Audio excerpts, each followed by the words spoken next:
Possiamo cominciare. Can we make a start?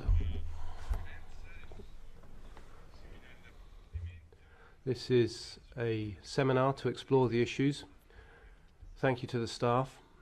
Thank you, Krista, for organising this important day for an exchange of views with experts and stakeholders on one of the vital issues of the digital economy, namely online platforms or suppliers of intermediation services online, as the Commission calls them.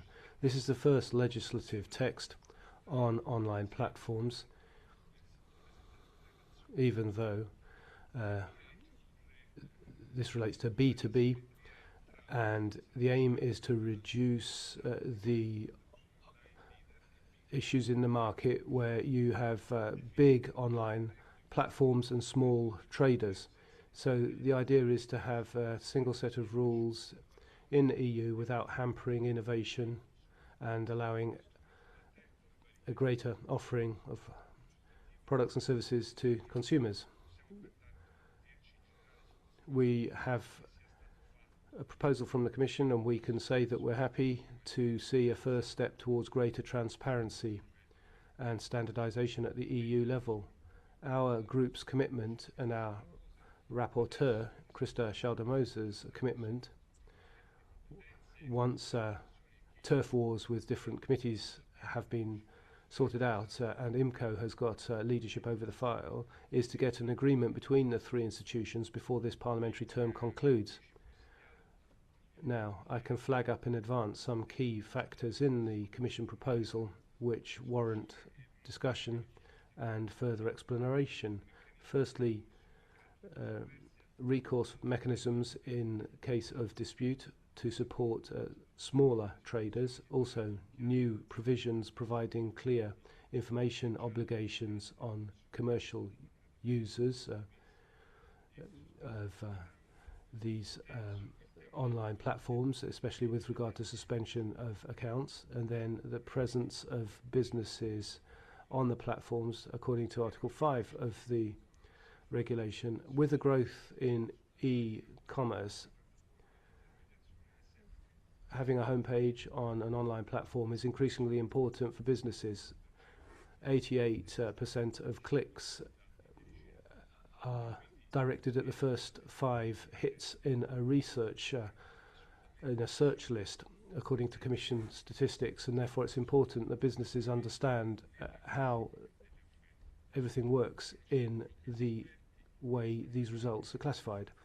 Thank you to the experts for joining us.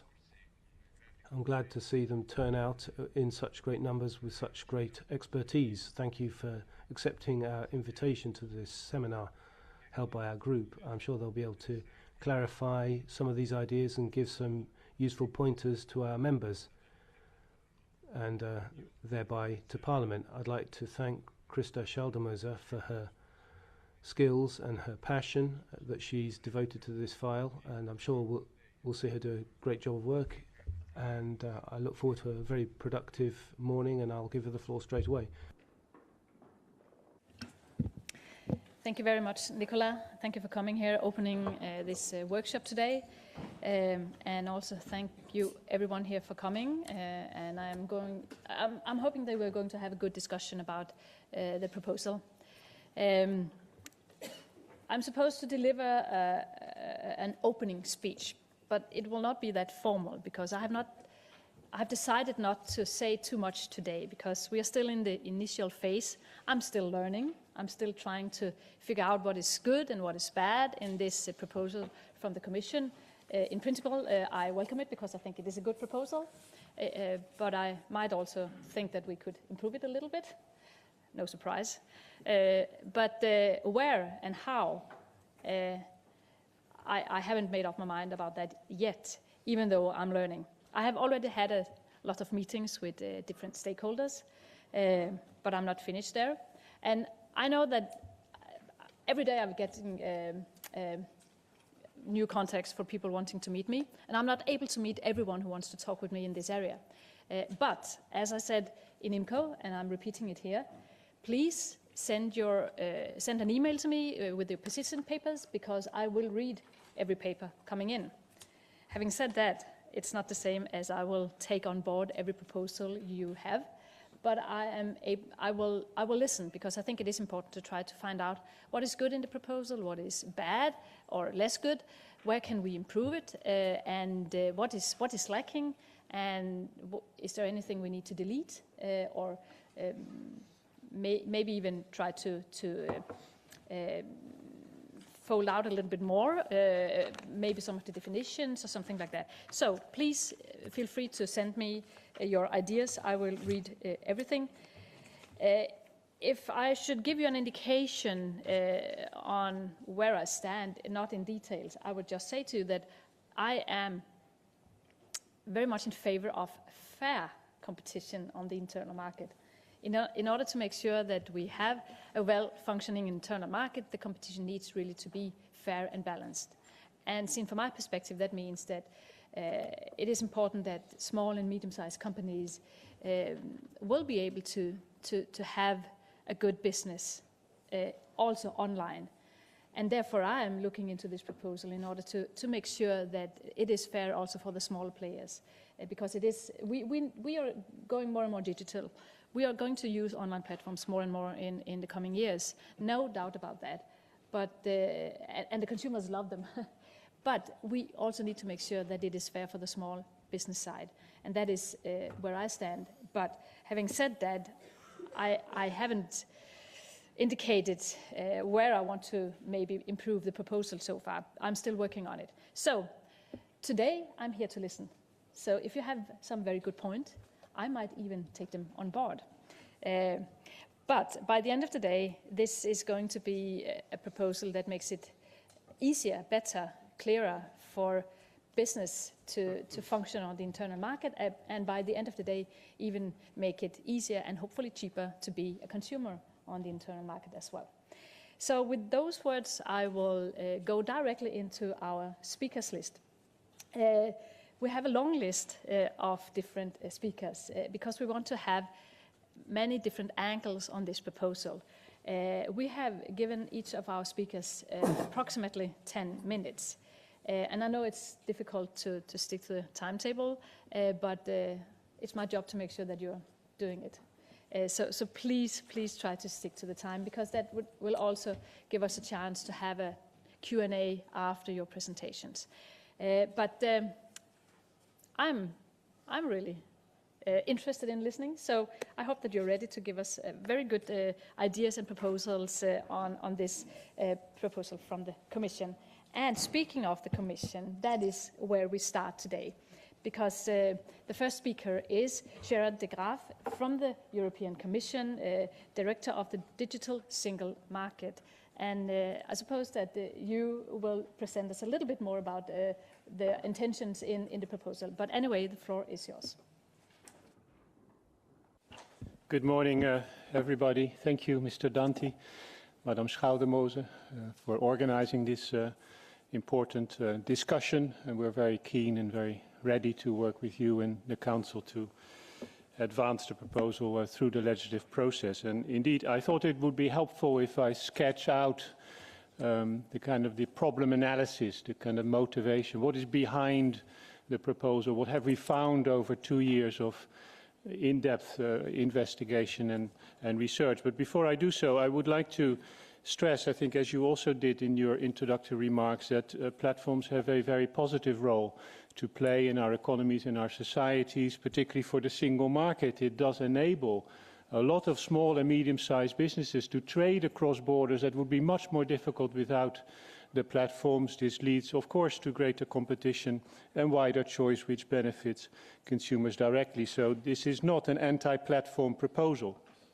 The aim is to make the platform economy work even better and, as you said, to bring fairness in competition and in the relationship between platforms and the businesses that depend on them. More than 1 million SMEs in Europe use platforms in order to conduct sales.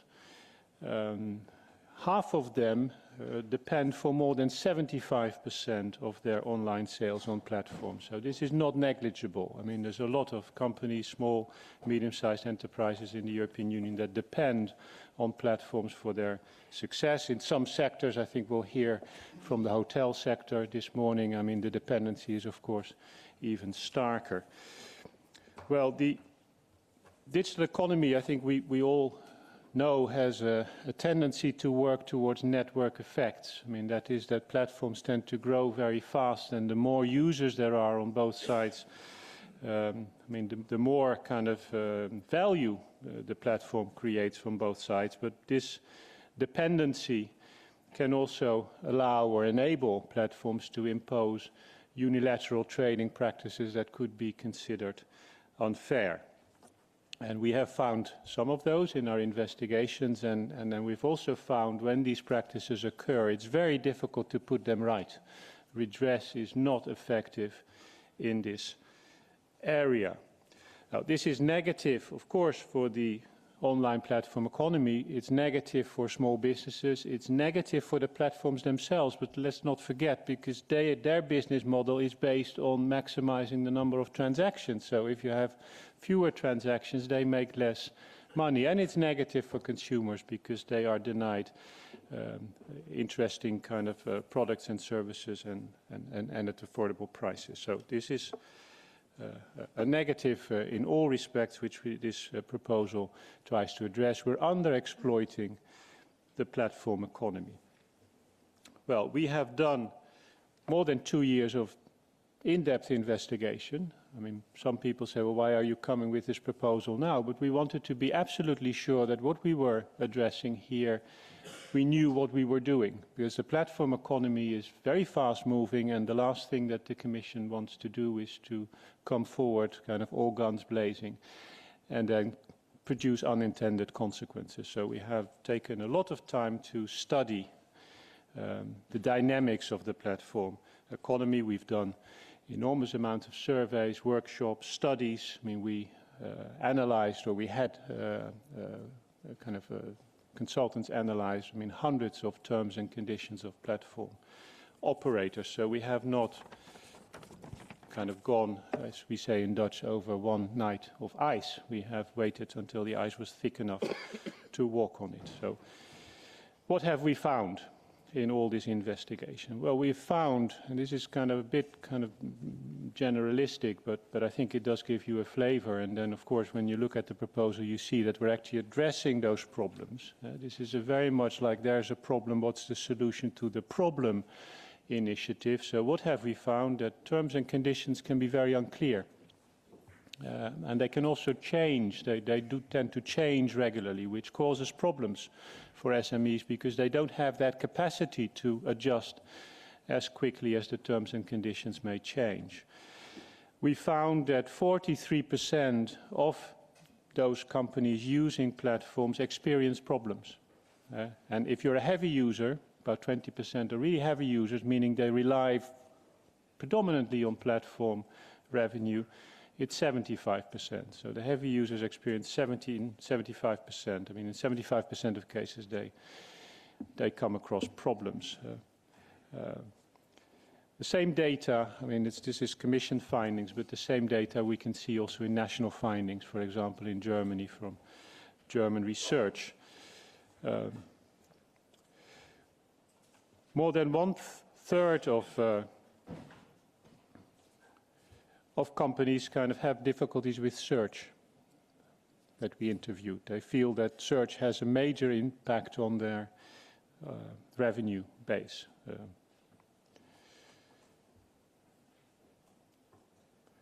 There's a lack of redress. 32% of problems are unresolved, and 29% of problems are resolved after significant difficulties. So more than 60% of problems are real problems. They're not easily resolvable. 4% of SMEs go to court, but then when they go to court, only kind of half of the cases are resolved in court. And why is this? Why is the court kind of not a real remedy? Because most platforms have forum clauses in their terms and conditions which dictate that if you want to litigate, if you want to take them to court, you have to do so in their own jurisdiction. So you have to do so in the US or notably in California or in China. And of course, if you're an SME, that is really beyond the majority of SMEs to do. There's also fear of retaliation, because there is this dependency. If you take the platform on which you depend for a large part of your sales to court, you start litigation, then many SMEs fear that they will be punished in other ways by the platforms. Well, what is the effect of these problems? I'll go a bit more into detail about the type of problems. The effect is that there's, of course, a lack of trust in the platform economy. There's a brake on innovation. There's also a risk of DSM, digital single market fragmentation. Member states are not just leaning backwards and allowing all of this to happen. You see an increasing interest in member states to try to regulate some of these practices, to find solutions at national level. And of course, if that happens in different member states, and it happens, which it often does, in ways which are uncoordinated and incoherent, we don't have a single market anymore. We are back to the situation of a multitude of national markets. So that's certainly for us a very important reason to intervene now. And then there's also a direct loss of sales, which in the impact assessment we have estimated between 1.4 and 2.4 billion per year, so year after year after year. And this is bad for everybody. This is bad for the SMEs, but also bad for the platforms, because it means they are making less money. Well, the European Parliament itself, in its report last year, said do something about it, legislate, make it more transparent, make it more fair, this marketplace. Also, the European Council last October said this is something that really where action is required. Well, what's the policy response that we are proposing here? I think it's important we believe that we have come forward with a proportionate policy response. So this is not coming in and starting to prohibit certain activities immediately. We think the best way forward as a first step, and there may well be next steps, is to improve transparency. I mean, markets work much better if there is transparency than if there is no transparency. So transparency is a very important objective behind this measure. Secondly, as I said before, redress is not working in this area. And so we think redress is important. Many of these problems can be settled through redress. And then thirdly, monitoring of what's going on. We do not pretend in the European Commission that we understand everything. This is a very fast-moving market. There are issues which are very complex. I mean, how online advertising markets work is very complex. I mean, what about algorithmic decision-making is very complex. Access to data is very complex, and so we need to get behind it. We need to know much more about how these markets work, what the kind of difficult, or what the obstacles, potential obstacles are. And for that, the Commission has, at the same time as it made the proposal at the end of April, it has established an observatory of experts. We're actually now in the process of appointing these experts. We got more than 160 very distinguished experts stepping forward and say, I want to be part of that observatory. So we have a very good and deep pool of experts to choose from.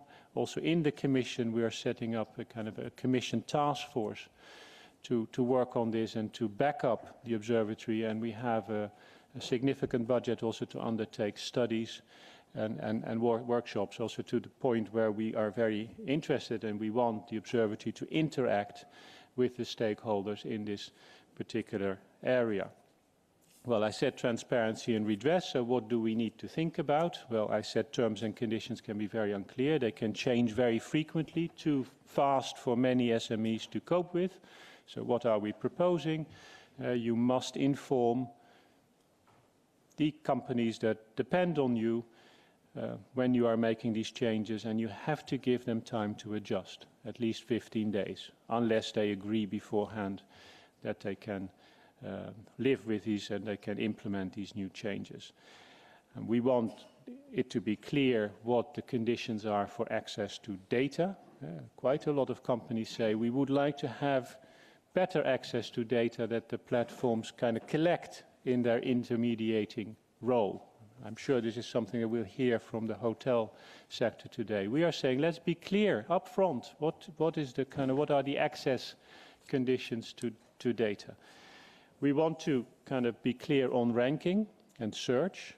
It's of course important, visibility on a platform, but the visibility more widely on the internet through search is very important for businesses in order to attract customers. So we think it's important that platforms, but also search engines, set out very clearly what are the parameters that determine the ranking. In some cases it may be through payment, in other cases it may be other criteria that they use, but we think it's important that these criteria are made public so that companies can also adjust to them. There is the issue of non-discrimination. There are platform business models where the platform competes directly on marketplaces with third-party sellers, like Amazon, for example. Well, we want that competition to be fair. So those marketplaces need to indicate how they intend to compete. What kind of that, I mean, obviously we don't want them to compete unfairly where they make use of certain information that they have about sales and everything else and then undercut the SMEs or the third-party sellers. Last but not least, MFN clauses, restrictions on businesses using platforms, what they can do when they're not on that platform, when they try to sell outside of the platform, we think also need to be made explicit. This is an area where a number of member states have already regulated and intervened. We're not saying MFN clauses are per se unfair. We also have to think about the platform model. I mean, platforms cannot survive if there is free riding. When you're on the platform and you use kind of the visibility you have on the platform and then the transaction takes place outside of the platform, then of course the business model doesn't work. But we think more transparency together with competition policy, because this is of course something that's of great interest to the competition authorities. With this more transparency and the competition tools we have, we think that's a quite effective response, policy response to the problems that present themselves. On redress, and then I'll close. On redress, we are foreseeing 3 levels. First, the redress typically is best at the level where the problem occurs. So we are requiring platforms to set up internal dispute resolution points, contact points. Not in all cases, because we found in the impact assessment that this can be quite onerous, and therefore we have proposed to exempt smaller platforms, under 49 or under 50 employees with no more than 10 million euros turnover, from this obligation. But all other platforms would have to put in place internal dispute resolution systems. Secondly, if that doesn't work, and many of the problems can be technical, they can be easily resolved. Not all of the problems need to go to court. But if that doesn't work, mediation, we think, can be a very effective tool. So we're requiring platforms to actually participate in good faith in mediation. Interestingly, we hear from businesses that platforms often don't show up. They don't want to kind of come to mediation. Here we're saying you have to show up. And you have also to pay part of the cost. So it's an obligation on platforms to participate in mediation in good faith. And then last but not least, you can, or organizations that are kind of independent can act and go to court on behalf of businesses to seek injunctive relief. This is like collective redress, but it's not like the collective redress that we can all think of like in the US with huge damages. This is to put an end to a specific problem. If you are delisted, which is another big problem that companies have, that suddenly from one day to the next they disappear from the platform for reasons that are often not communicated to the platform. I mean, and that's one thing we also try to fix, so that in the terms and conditions you have to indicate on what grounds you can be delisted, and then you have to inform the business that you have been delisted on those grounds, so that you know what your chances are to challenge such a decision. But in this case, like with redress, it would be possible for a organization like a Chamber of Commerce to act on behalf of a business and to put an end to, for example, this problem of delisting. This is kind of what we can do and what we think we can do in the European Union, still in full respect of private international law. We cannot intervene in contracts between businesses that are covered by private international law. Just on the scope, I mean, we're covering marketplaces, we're covering the intermediating relationship, so the two-sided market where there is a contract between the platform and a business, and there is subsequently, through the intermediating role, there is a contract between a business and a consumer on the other side. So we are covering marketplaces, we're covering, for example, hotel travel booking sites, we're covering app stores, I mean the App Store, Google Play, etc. That's where you have that type of relationship. We're not covering kind of one-sided market. So when people say, are you covering Google or are you covering Amazon? The answer is, well, we are covering certain activities of Google and Amazon. We're not covering YouTube, for example, because YouTube is not, there's no relationship between the business uploading something on YouTube and then a relationship with the consumer. We're not covering Amazon Prime, for example, in terms of content, but we do cover the Google Play, we do cover the Amazon Marketplace. So it's not covering, do you cover this or that platform, it's which activities are covered. We are also capturing platforms that may not be established in Europe, but that do business in Europe, either because the businesses that rely on them are European and established in Europe, or because the consumers that do the transaction through those platforms are resident in Europe. So that's the proposal. We think it is a proportionate, a balanced proposal. We think it will help. We think also it will set an important standard here. The observatory will look into further emerging issues and we'll have to see, I mean, probably not during this mandate, but during the next mandate of the Commission, what kind of further steps may be necessary. I'll stop here. Thank you. Thank you very much, Mr. De Graaf. I gave you a little bit more time, but I thought it was good to have this overview of your proposal, and I'm also happy to hear that you're listening to the European Parliament. I have already realized that listening to the reading the Chauvin report, and it was visible that you have been listening. So thank you so much for that. And you said that the Commission's aim is to create more transparency, to make better redress mechanisms and make a better monitoring of this online market. It's going to be interesting to hear whether the stakeholders agree with you or not on these aims and if it is what we are in fact able to achieve with this proposal. But before we go to the direct involved stakeholders, we are also going to have one academic point of view on this. And therefore, I will now give the floor to Andrea Renda from the Center for European Policy Studies. He's head of global governance, and it's going to be interesting to hear your point of view on the regulation. The floor is yours. Thank you very much. Thanks for the invitation. Thank to Nicola Danti for the invitation, to our rapporteur, and good luck for your work, which will be very important, I think. Once upon a time, there was the internet, right? The internet as we knew it at the very beginning, in the early days. There was a lot of enthusiasm in the early days of the internet because we had created a place where neutrality was the dominant feature. And in order to protect that neutrality, we decided altogether, when preparing legislations in many countries, that intermediaries should be shielded by liability for the acts of the users that were behaving and concluding transactions on their sites, on their servers. Seems like 2 centuries, but indeed, it's only a couple of decades since this happened, and we've seen an inevitable transition unfolding over the past few decades in a way that is, in my opinion, much needed and necessary and inevitable in a sense that shouldn't lead to demonization of any of the players involved. What we've seen is, to use the words of a famous cognitive scientist called Herbert Simon that used to write in the mid-50s, we've seen a situation in which a wealth of information has created a poverty of attention. The creation of a poverty of attention has led to the concentration of prominence and power, not in technical antitrust terms, but in general, the power to dictate the fortunes of many of the other players in the ecosystems in the hands of few players. The few players that manage to capture the attention of the end users. They can then monetize this attention in several ways. This is the process that we call platformization of the internet in the academic literature.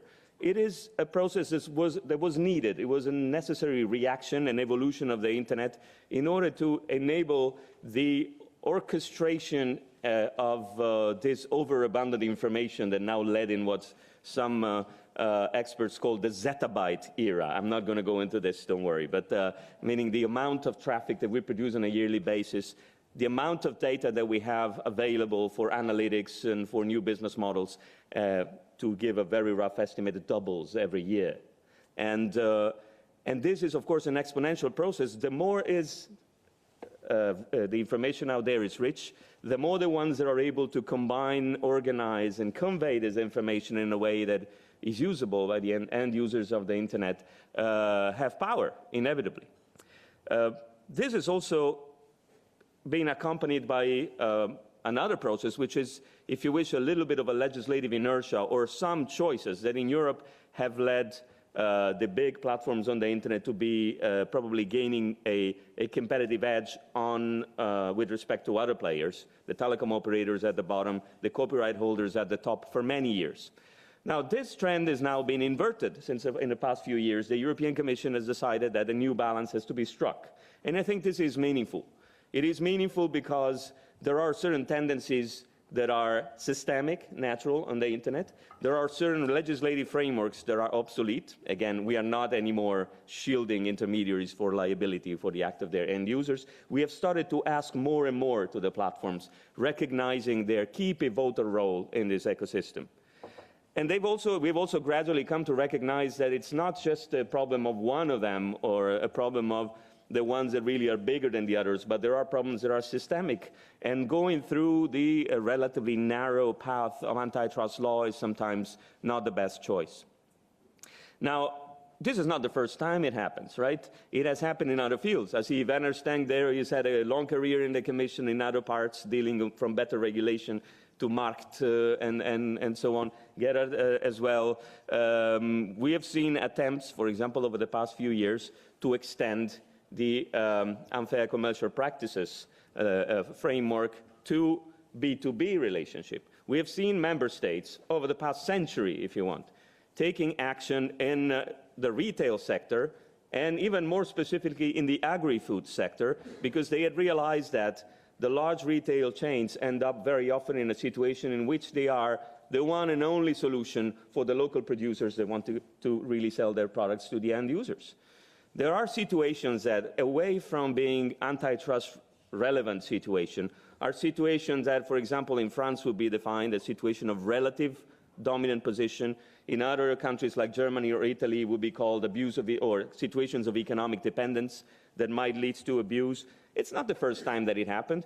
In the UK, there have been attempts to go through self and co-regulation, especially on the grocery adjudication, let's say, code, creating an adjudicator that would deal with the redress. What have been the main problems there? The main problem in that field, and I established that as a precedent for this issue, has been that the local producers that were economically dependent on the platforms not only had no other choice, so basically were forced to enter the relationship, the commercial relation with the platforms, with the retailers in this case, but also they were very reluctant to voice their concerns or to exercise their right to redress vis-à-vis their bigger players, because they were fearing retaliation immediately. So the key issue that has emerged there, and I don't think we have solved that successfully in that field, has been the need to create a platform in which there will be handling of confidential anonymous complaints. And this is the first, let's say, a little insight that I want to leave on the table. I'll get back to this when I wrap up, because I think that if we don't create a mechanism where these concerns can be voiced, the monitoring of the functioning of the system will be a bit less effective, because many players will still fear not necessarily being delisted, but being demoted in a way that is very difficult to control in the tiny details. So we have precedents. We have precedents of choices, legal frameworks, and partly failures as well. So we need to be careful. Other than this, I think the European Commission has prepared something that could be considered as part of a new deal on the information economy and the internet ecosystem. It is a new balance. It is a new, let's say, set of rules of engagement in this field that attribute responsibilities and force commitments on the side of the players that deal with the smaller players. And I think this has been received as a meaningful proposal. I agree with Gerald, it looks like a very proportionate proposal. It doesn't venture into, let's say, dangerous angles such as opening up algorithms, forcing transparency in the way the algorithm is fully constructed, or making them open source. Forcing platforms to be neutral, because neutrality in platforms is a very tricky concept. But forcing platforms to be transparent and motivate why they take certain decisions and they use algorithms that are based on specific criteria. It is, if you want, a new deal that is part also of the new UA on artificial intelligence. It is consistent. And here I put my hat of the recently appointed member of the expert group of artificial intelligence of the European Commission. Also, the provisions that are included in the GDPR towards end users that really go in the direction of the explainability of AI to end users, even if still controversial and debated, are still to be considered as part of this new set of rules that attribute responsibility and force a little bit more transparency in this system by recognizing the fact that we really are in a platformized world where everybody has to deal with those platforms in order to have success or failure in the market. But we must also remember, and on AI, I see Madi Delvaux, who has been so very instrumental in the reflection in the Parliament, the fact that AI has to be more transparent, the fact that those algorithms have to be explained a bit more, and decisions have to be anticipated and motivated, and a more frequent dialogue has to be established between the platforms and their interlocutors, if you want, on the side of the businesses, doesn't mean that everybody can succeed. Doesn't mean that everybody will now be ranked at number one. There has to be discrimination in the positive sense when it comes to platforms. So my word of caution here is, let us try to avoid ending up in this strange non-meritocratic system in which platforms have to put everybody on top, because putting everybody on top means that it's totally useless to have someone who orchestrates this big information, overabundant information, and conveys the best products or the most relevant products to the end users. There are a number of problems that we might face on the way towards debating and then implementing this piece of legislation. I still see some areas, and I'll list them there, where I think some tweaks, some more detail could be proposed by the Parliament.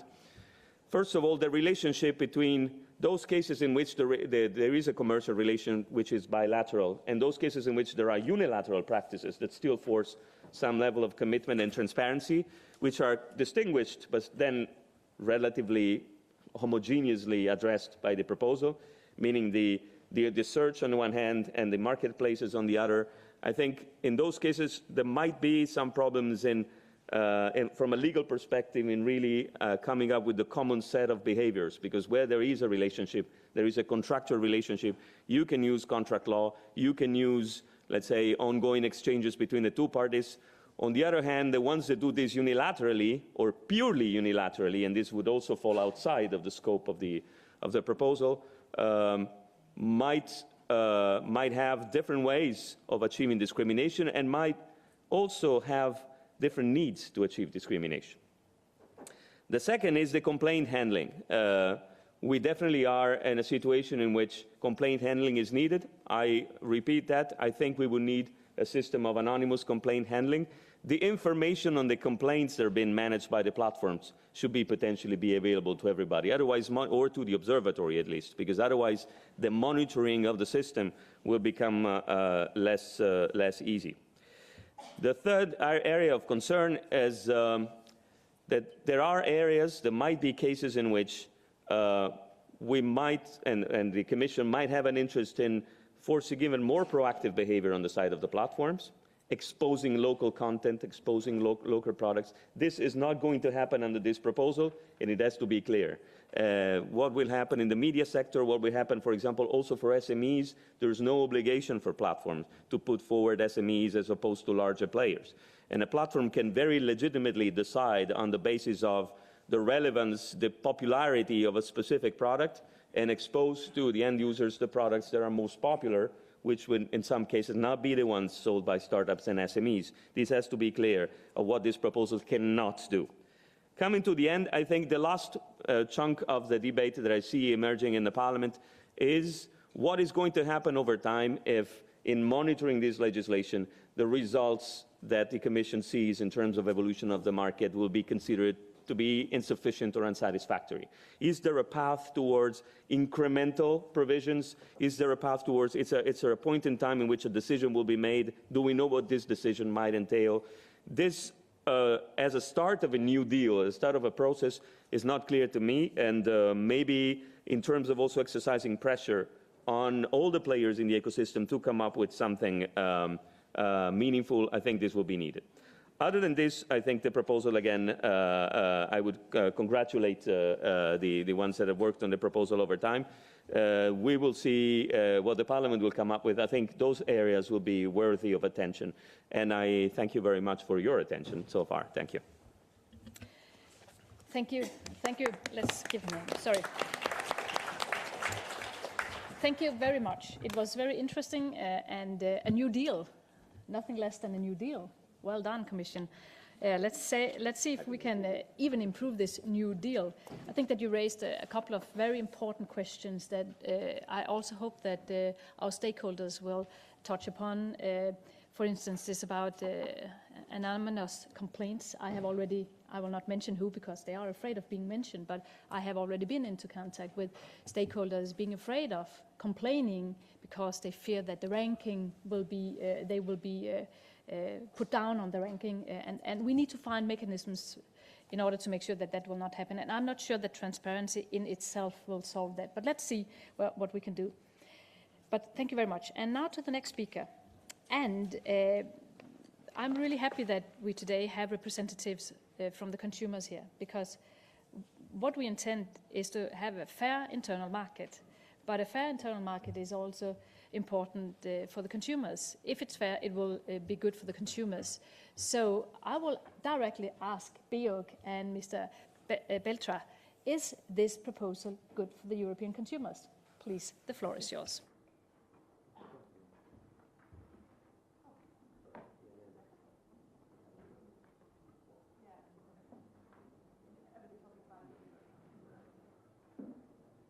Good morning. Sorry, just for this, we've been asked to, because I have a few slides to illustrate my points. Is this working? Yes. Good morning to everybody. Thank you to Mrs. Schaldemose and to Mr. Danti for inviting us. BEOC is the European Consumer Organization. We represent 43 national consumer organizations in 32 countries. Let me just put this on the screen. And yes, like Mrs. Schaldemose said in her intro remarks, of course, consumers love platforms.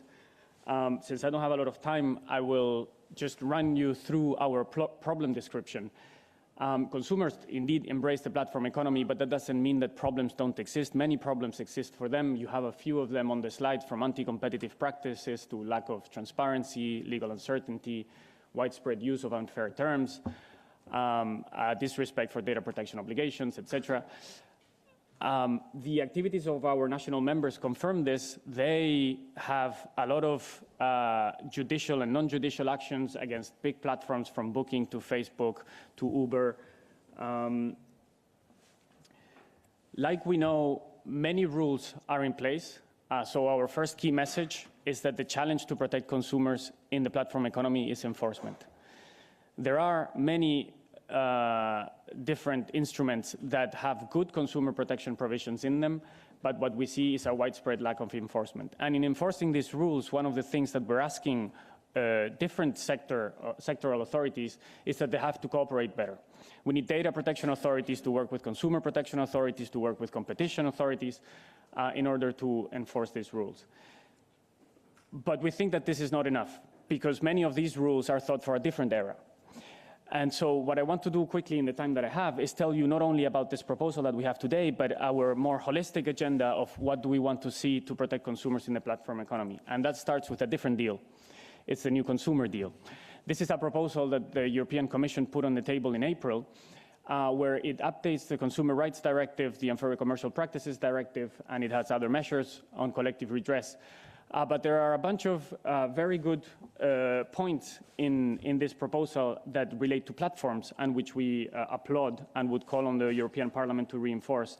They are linked to the transparency about the parameters of ranking, but without disclosing any trade secrets about the algorithm, of course.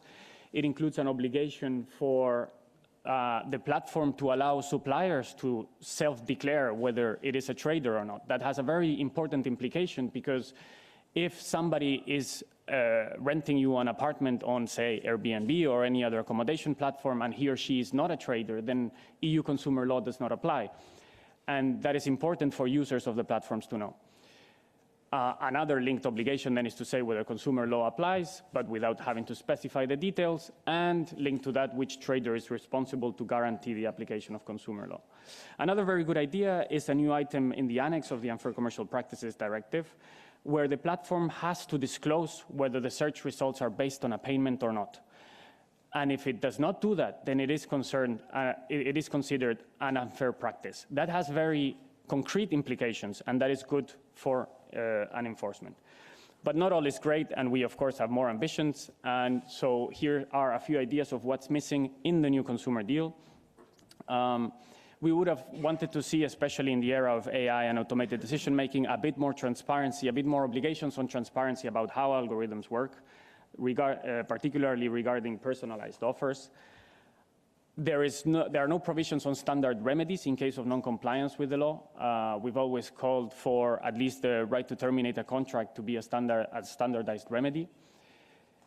The third point is very important. I think Mr. Renda pointed at this. We now operate in an online economy where the standard is a concept where the intermediary is exempted of any liability.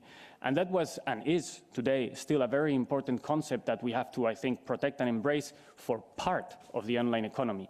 But there is a very big part of the platform economy where the platform is not just a mere intermediary. It plays a very active role in controlling and manipulating the market that it creates. And therefore, it should bear responsibility when things go wrong in its own marketplace. And so what we ask for is that we need to use this opportunity to look into what rules can be established for the responsibility of such platforms. We see a widespread use of dynamic and personalized pricing techniques, but there are no rules for platforms to disclose or explain that to consumers. And then what we see, and by the way, the data from DigiJustice in their study they published last year shows a lot of interesting data about that. Consumers do not generally trust reputation mechanisms, and so we think that maybe having some measures to make sure that the platforms are explaining when they have good measures to verify the authenticity of reviews or to take down fake reviews, etc., that would be welcome. Now, I link this to our conversation. We have tried comparing the levels of protection related to platforms on the new consumer deal to the levels of protection for suppliers in the platform economy in this platform to business initiative. And we see some differences, and we ask ourselves, why? Why do suppliers have to, for example, get the additional explanation about the relative importance of ranking parameters, but not consumers? Why is the scope of the P2B proposal about remuneration, which is a wider concept than payment, which is a good thing? I would agree that it's a good thing in the P2B proposal, but it's not there in the new consumer deal. There's also very good provisions in the P2B proposal about the effects of remuneration on ranking and about transparency of terms and conditions. All of that is not found in the new consumer deal. So our question is, shouldn't consumers get that protective measures as well? We think they should. Now, to zoom in a little bit on the P2B proposal as such, we think it is a welcome initiative. Definitely with all the anti-competitive practices that we see and unfair practices that we see in the platform economy, we agree that action was warranted. So we applaud the Commission for its initiative. But here are a few thoughts that we've been discussing with our members. First of all, the proposal specifies that it requires a contractual relationship with the consumer, so the triangular relationship has to be complete. But it says that it can be through the platform or off the platform. In our understanding, that is not entirely clear, and it would be good to make it clear that that contractual relationship between the consumer and the supplier of the service can happen either through the platform or offline, when the platform has just put them in touch. It would be good to make that crystal clear, because otherwise we are narrowing down the scope of the proposal quite a lot. The second point where we kind of wonder how effective this is going to be is about the fact that this proposal only applies to the general terms and conditions proposed by the platform, but not to terms and conditions individually negotiated between platforms and some of their suppliers. We can understand the logic in why that's done, but that could be a massive reduction in scope, which we think has to be very clearly looked into. The other point that I don't have on my slide is the fact that the definition for an online search engine, which if I remember correctly is taken from another legal instrument, is based on a definition of a search engine that refers to websites and links. And I think we need to be forward-looking and think about search in an era where we're just going to talk to a machine, and that there's not necessarily going to be a link anymore to anything. So the definition there has to be well thought through. Then, like it's been described, it is a minimalist intervening instrument limited to transparency, so we wonder how much will that be effective in changing market practices. Will information be enough for the smaller players? But we have been brainstorming with our members, and we will come soon with a paper to describe these ideas. We have these 3 concrete ideas that I've put on the slide. The first one is about Article 6, that talks about vertical services.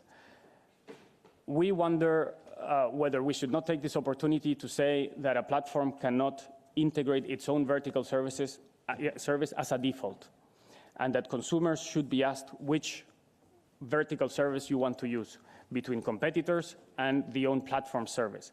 There are precedents about this, about law mandating this choice or putting the finger on what is set as a default. You have in the Consumer Rights Directive a prohibition for pre-ticked boxes. We have the privacy by default provisions in the GDPR and so on. So this could be, we think, a very much competition-enabling measure that is worth exploring. The other one, and I think Andrea has also referred to this, is the question about access to data. It is very good that there is an article on access to data in the proposal. And what we observe is that in an era where having data as an input is a key factor for your ability to compete in the market, maybe this proposal should incorporate specific measures to grant that access to data to potential competitors.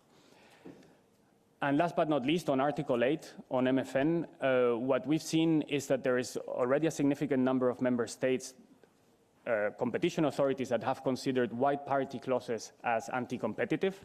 So we wonder whether this is not the occasion to just ban them EU-wide and have a non-fragmented approach on that. These are our first thoughts, and we will be happy to engage with the Parliament and with other stakeholders throughout the process. Thanks a lot.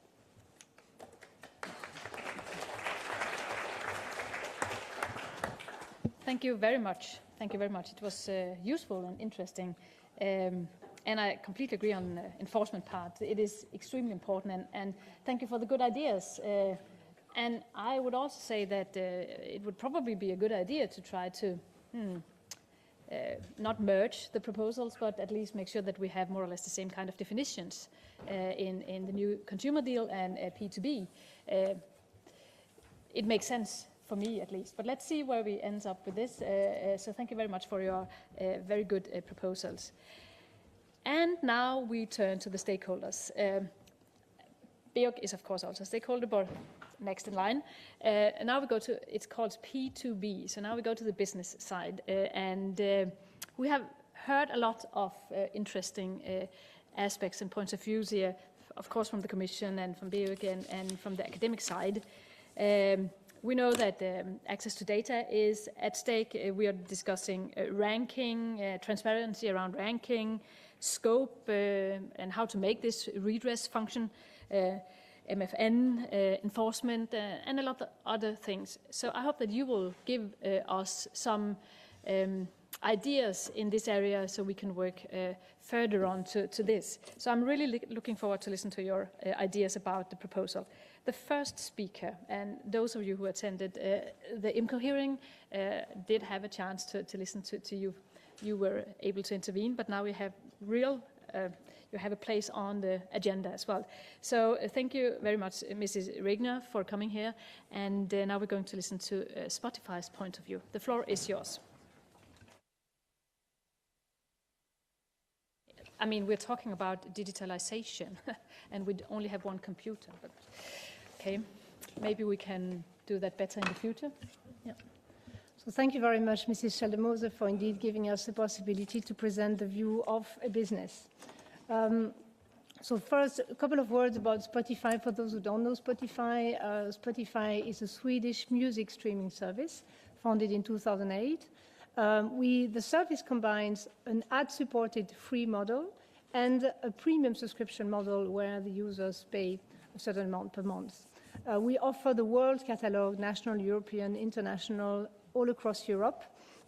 And we pay around, like actually many other music services, digital music services, we pay around 70% of our revenues to the rights holders, to the creators. And all streaming services have contributed greatly to the recovery of the music sector, which is now, in the black for a long time. Well, which is now positive, let's say, in the last years, and we're very proud of that. Now, digital music services, including Spotify, rely a lot on platforms. We interact with platforms to find our users, and our users also go on platforms to find us. Let me explain why. When you want to have the Spotify service, you need to download the Spotify app. In order to do that, you can go to your desktop and download the app. But with the development of mobile devices, now more and more users use the mobile to find us, and they find us via the App Store, which is on the mobile service. So that highlights the importance of app stores, because now more than 80% of our users access us via a mobile app. There are not that many mobile app stores. There are not a huge diversity of app stores on particular phones. So the app stores are definitely a platform and a gateway for us to find consumers and vice versa.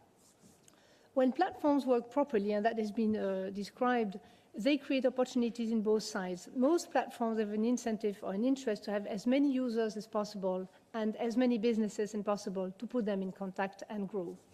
In some cases, however, this, of course, gives them a very important power as an intermediary. And in some cases, they also have the power to turn into gatekeepers in deciding which services are going to be found. And we experience, in some cases, some unfair practices from platforms that make it more difficult for our service to be found, to be used by consumers. We lose a number of consumers. And we see this risk of unfair practices arising in particular when a platform has its own service, which actually competes with the third-party services they give access to.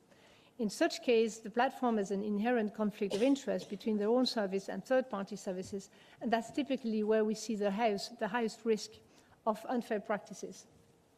So let me explain from our perspective the kind of unfair practices we are experiencing. First, we are faced in some app stores with a unique payment system with extremely high fees for the payment. That can go up to 30%, for example. Those fees don't apply to all businesses that are present on the platform. They apply to some businesses, not others. This means that when those fees are so high, as a business, you have the choice between absorbing the fee and losing your business margin, or you increase your price, which is not good for consumers and makes you much less competitive and attractive to consumers, or you don't use the platform, or you use it only for your free service, And then you lose a whole lot of consumers who only have access to your free service and need to go outside the platform and find you somewhere else, which creates a number of complaints about why is, Spotify not, for Spotify Premium, what is not found on the platform. So it really creates an interference in our business relations with our users. The platform also dictates whether we can communicate or not with our users, so dictate whether we can inform them, whether we can let them know that we have a promotion, or whether we can let them know where to be found. So there are huge restrictions on how we can communicate with our users, which means that we can't explain either if we can't be found on the App Store or if we can only find the free service where you can be found elsewhere. They also, we experienced a lot of last-minute changes of terms of condition that apply as soon as we want to make a move. Terms of conditions change. They prevent us from doing anything else. So basically, all our relations with our users via certain platforms are dictated by the terms of the platforms. The consequences for Spotify and for other businesses in such case is that you lose sales. Your business is much more complicated. The competing business of the platform, of course, benefits from that. For consumers, it means that they may have higher prices, or they have much less choice as to which platform they can, or which service they want to use. We see that now in app stores, but the next generation of platforms and intermediaries will be, or are already, the voice-activated systems. You have a voice-activated system, you say what you want, and in some cases, the system either doesn't find the service that you're asking for, or proposes you another service, which is its own service. So the next generation of platform is already there and is also creating potentially similar problems. So we definitely welcome the regulation proposed by the Commission. Self-regulation discussion with the platforms do not work in practice because there's an imbalance of market power, no possibility to negotiate, a lot of dependency from services vis-à-vis platforms has been explained. If you complain, you run risk of being delisted or run into trouble vis-à-vis the platform. So self-regulation doesn't work. And competition law can be a complement, but it's not enough because it takes a lot of time, it's extremely expensive. It's one case by case, but it doesn't necessarily apply to a different case that you need to introduce again, and that's why the Commission has come up with this proposal. And that's why we feel as much as there is fairness between businesses and consumers, we need rules, minimum rules of fairness between platforms and businesses. So what do we need? It means in some cases that you just know how you're going to be crushed. Because some platforms are extremely transparent about what they do, but if you have no possibility to negotiate, no possibility to challenge it, or if they don't have any obligations not to engage in certain really harmful practices, you know how you're going to be crushed.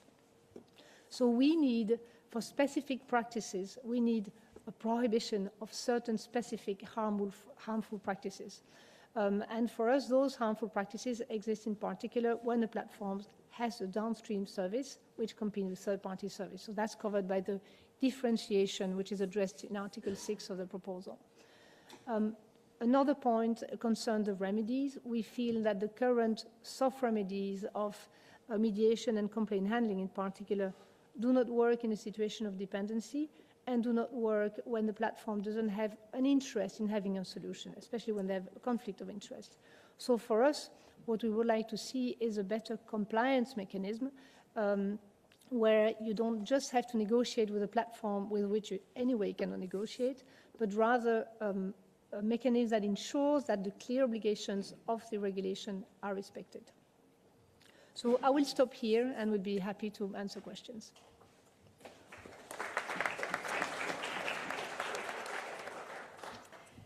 Thank you very much. Banning certain practices, well, it's going to be interesting to see if that's an option and if, how, and which practices.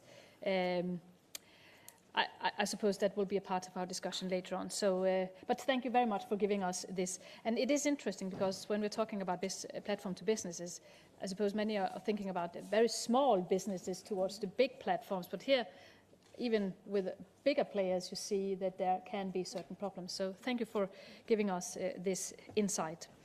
And now we are moving on to another player, the hotels.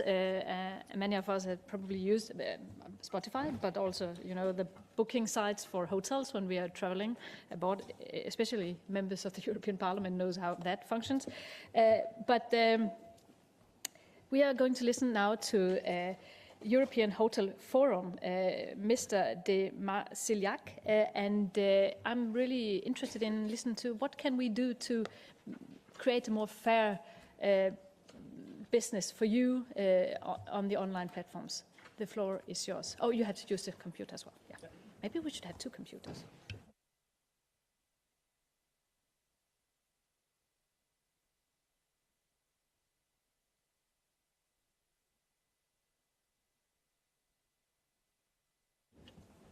Well, thank you very much.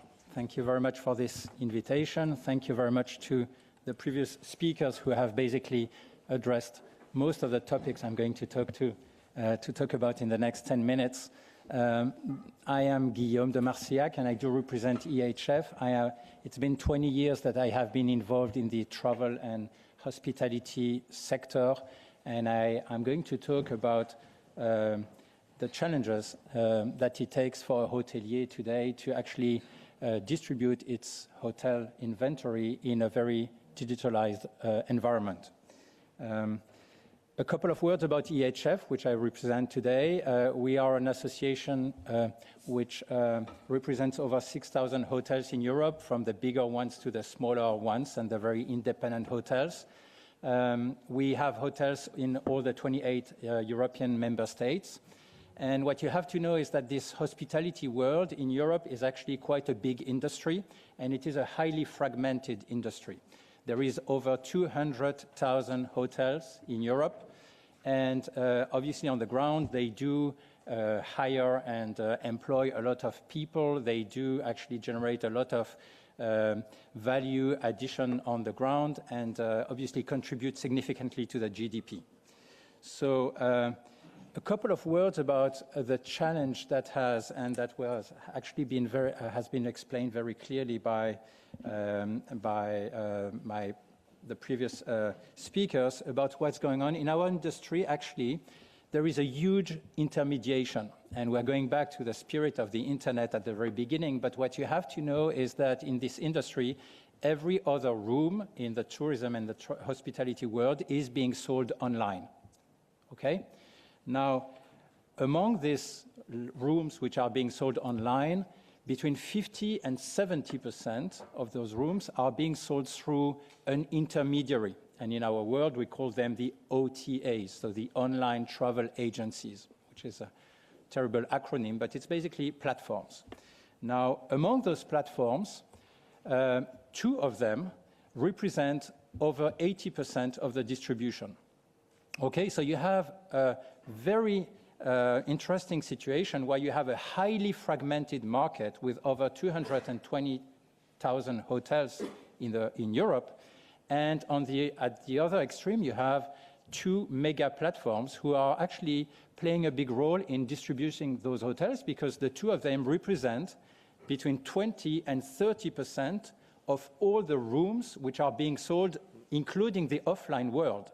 Okay, so as a hotelier, I do 20 to 30% of my business, and for small hotels, or so for some hotels it can be much more, with basically 2 big platforms whose name are Booking.com and the Expedia Group.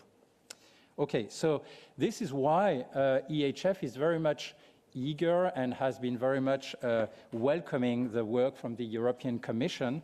And at the same time, when we actually saw the outcome of the document, we thought obviously that, or we wished that it could go one step further. And it's obviously a great first step, but we would like to have it actually be improved in a number of areas. Obviously, we don't want to go in all directions, and we want to concentrate on a few key points, because we very much believe that it is an ongoing process and that further progress shall be made in the future. We have basically 6 topics, and I'm going to be very concrete about them. 3 of them I'm going to go very quickly through them because we don't have time in the next few minutes, but the next 3 ones I will actually go into more details. The first one is about scope. It was addressed by Guillermo a few minutes ago, we believe that there is a tricky thing in the definition of the scope, and we would like to make sure that any contract for whatever player dealing with platforms is being part of the scope of this regulation. Otherwise, we may enter into some legal issues and complex situations. The second point is about fairness, and we very much recognize that the European Commission is all about fairness, and it's part of the title of the proposal. And so what we are just saying is that we believe that when it comes to terms and conditions, two words could make quite a difference in making sure that they are and should be considered as reasonable and proportionate. There will be some counter-arguments about what does that mean, what's the exact definition of those words. What we believe is the fact that if we address that from an ex-ante standpoint, it would create a lot of value for the entire industry to avoid that some clauses in the T&Cs have to be discussed afterwards rather than ex-ante.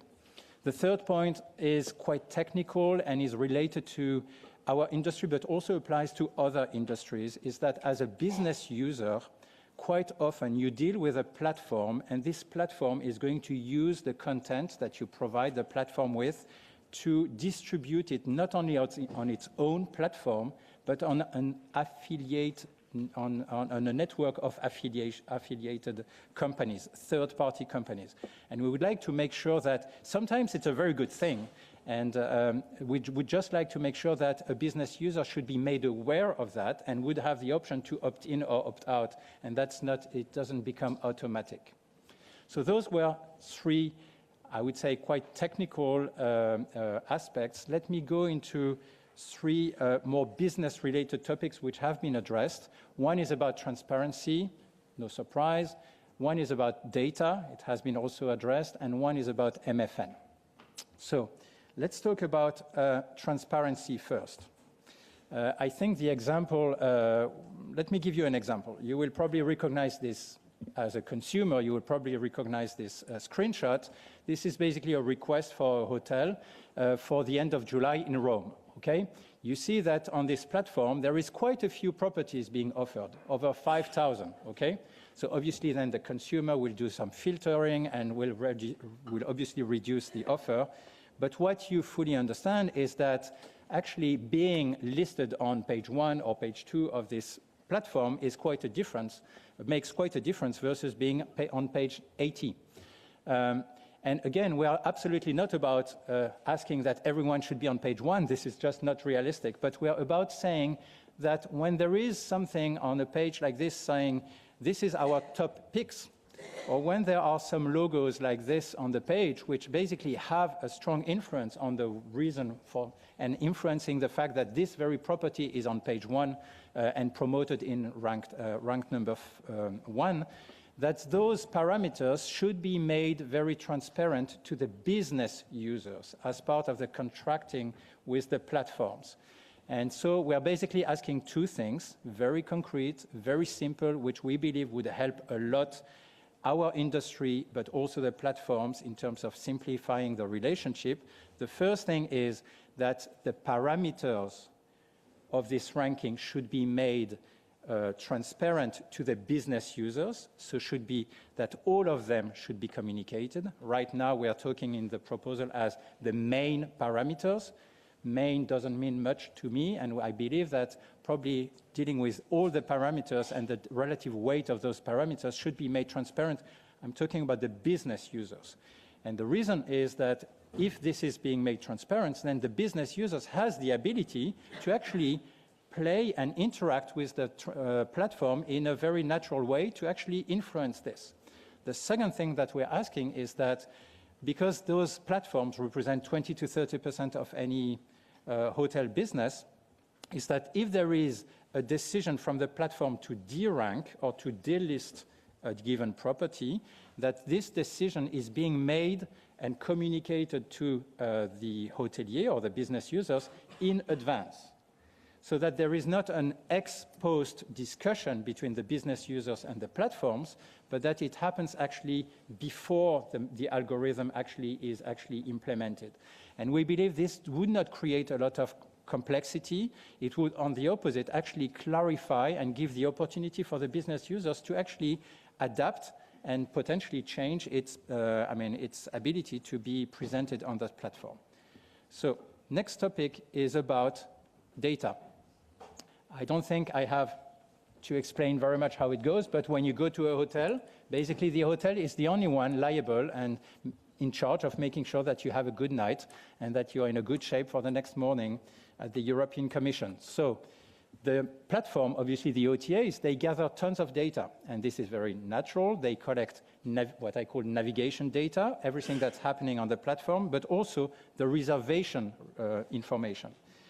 What we are basically saying is that the navigation data obviously belongs to the platforms, and that's part of the data that they use to be even more powerful and productive for the entire industry.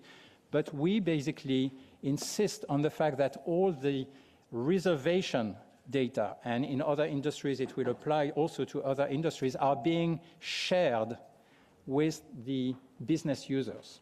And this is because the business users have not only marketing, but also legal security issues that they have to handle before welcoming the guest. And the hotelier should not wait until the guest is at the check-in desk to basically ask for an email, ask for the contact details of the individual, and that it is quite important for him to be in a position to interact with the guest before its arrival. And again, we believe that that would create a lot of transparency and fairness in the ecosystem. The third point is about MFN clauses. Just a couple of words to make sure that everyone understands what we are talking about, because sometimes it can sound a bit complex when it is not. We are basically talking about price, but we're also talking about availability or last room available. So for those two parameters, basically the platforms are basically saying you should not give any better pricing or any more rooms to my competitors. That's the horizontal or wide parity aspect. But the platforms are also asking for the business users to not offer more rooms or better prices on their own website. And that's the narrow parity or vertical parity. We believe those MFNs, and we believe a number of states have already come to this conclusion, that it's actually against entrepreneurial freedom, that it creates barriers to entry for new platforms to join, and that it is obviously a strong limitation to the ability of a business user to do direct business with with the end customers. And a number of countries have actually looked at that and have actually made strong decisions. So let me show you a map here. You will see the green, and it was referred previously this morning to, that's this very map, which is basically showing that France, Italy, Austria, Germany have, through their local authorities, have actually looked at those issues and have actually decided to ban those parity rules. Some countries have actually gone midway, like Sweden or Ireland. They have banned some of them, not all of them, deciding to wait to actually make a decision at a later stage. And finally, some others are currently looking at those issues through a different number of bodies, whether in Spain, in Switzerland, in Belgium, in Greece. So what we are saying here, and I think Guillermo was mentioning this, here we are looking at a very fragmented approach of these issues. And we believe that based on the example of a number of countries which have already moved into that direction, there is an opportunity here with this regulation to actually come up with a more unified approach at the European level of those MFN clauses. And I must say that an argument which would be that it would threaten the sheer existence of those platforms actually doesn't hold, beyond the fact that the free riding issue has never been demonstrated. The fact that those platforms, in our sector at least, in France, in Italy, in Germany, or in Austria, are striving. They are doing very well since those decisions have been passed. So they are not really at risk. And it's not about, and it's very important to realize that EHF, or the hospitality world, is absolutely not against those platforms. On the opposite, we believe they bring tons of value, but we believe that those terms would create a much more productive, transparent, and efficient environment for people to cooperate and for the European Union to be a good place to do business. Thank you so much for your attention.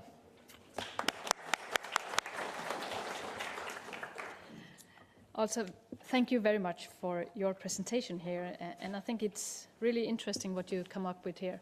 For instance, the whole discussion about main parameters in the ranking.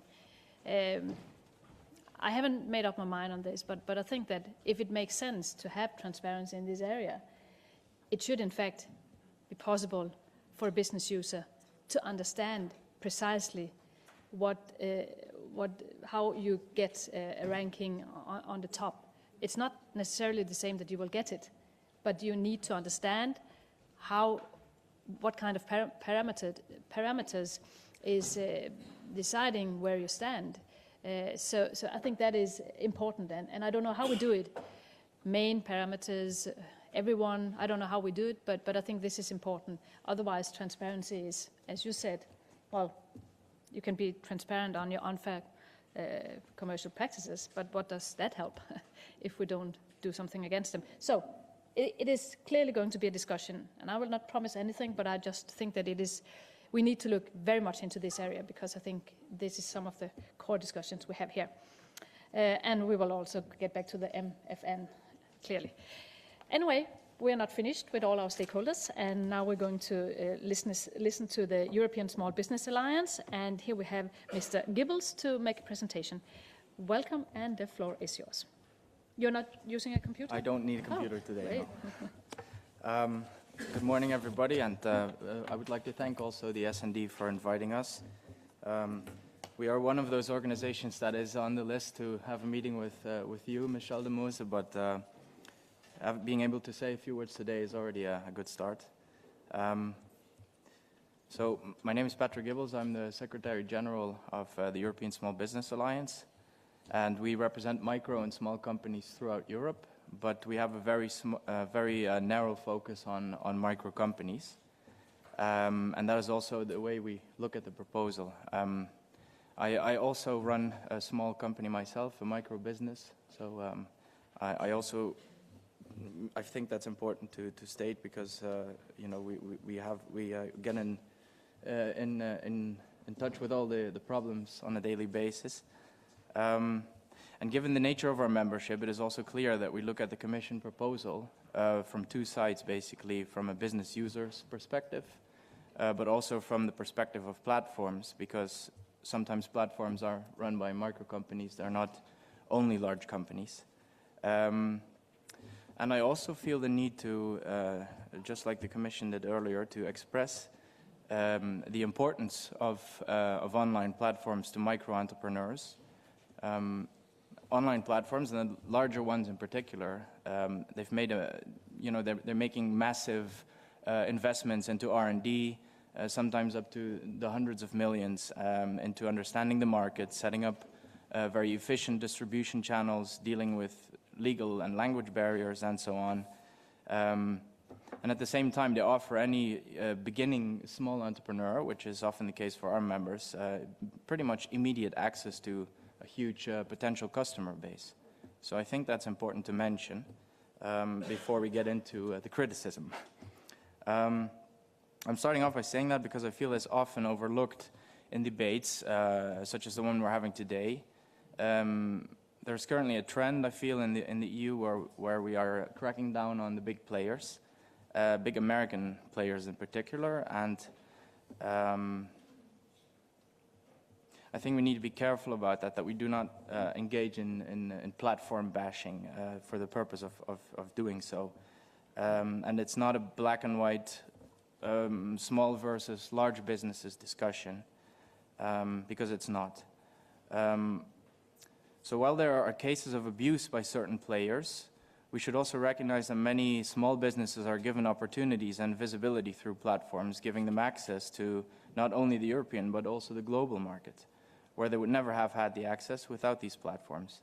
We also need to realize that many of these companies that are now these giant behemoths, many of them started out being micro companies as well. And I feel that Europe has an obligation to create and also to maintain an environment in which our micro companies have the possibility for that same kind of development and the same kind of growth. Obviously, that does not mean that there's no room for improvement regarding the behaviors of large platforms, and I will get to that a little bit later on. Regarding the Commission's proposal, I'd like to begin by saying that as a whole, ESBO welcomes the initiative. The digital single market has been one of the, if not the most important parts for us of this Commission's term. We're experiencing rapid changes and technological developments that sometimes require rapid regulatory adjustments as well. We also support the fact that the proposal is for a regulation rather than a directive.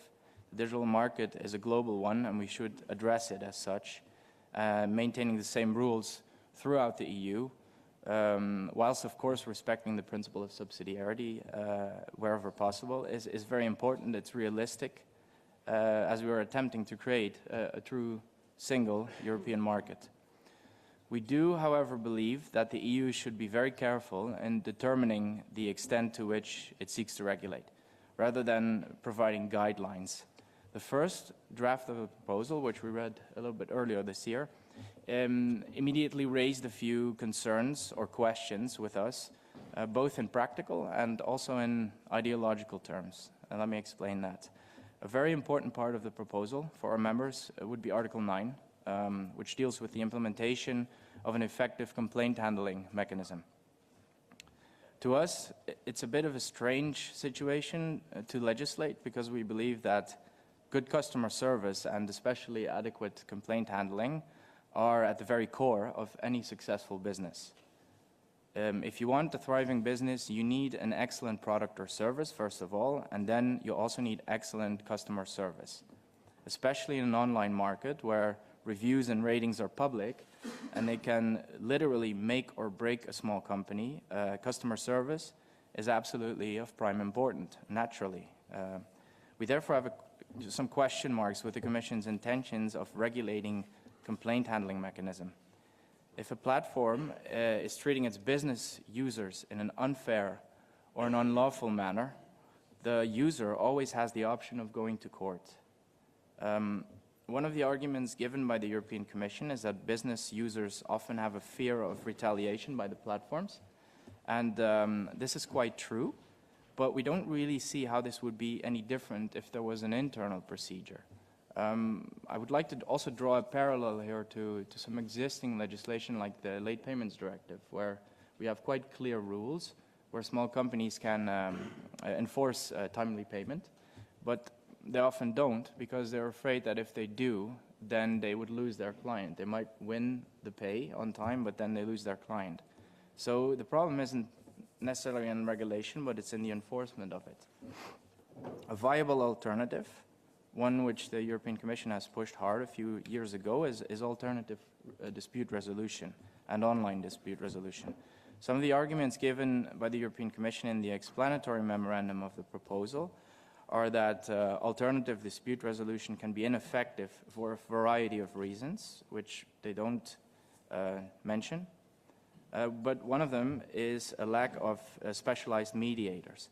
So I'm wondering, why don't we focus on addressing this instead?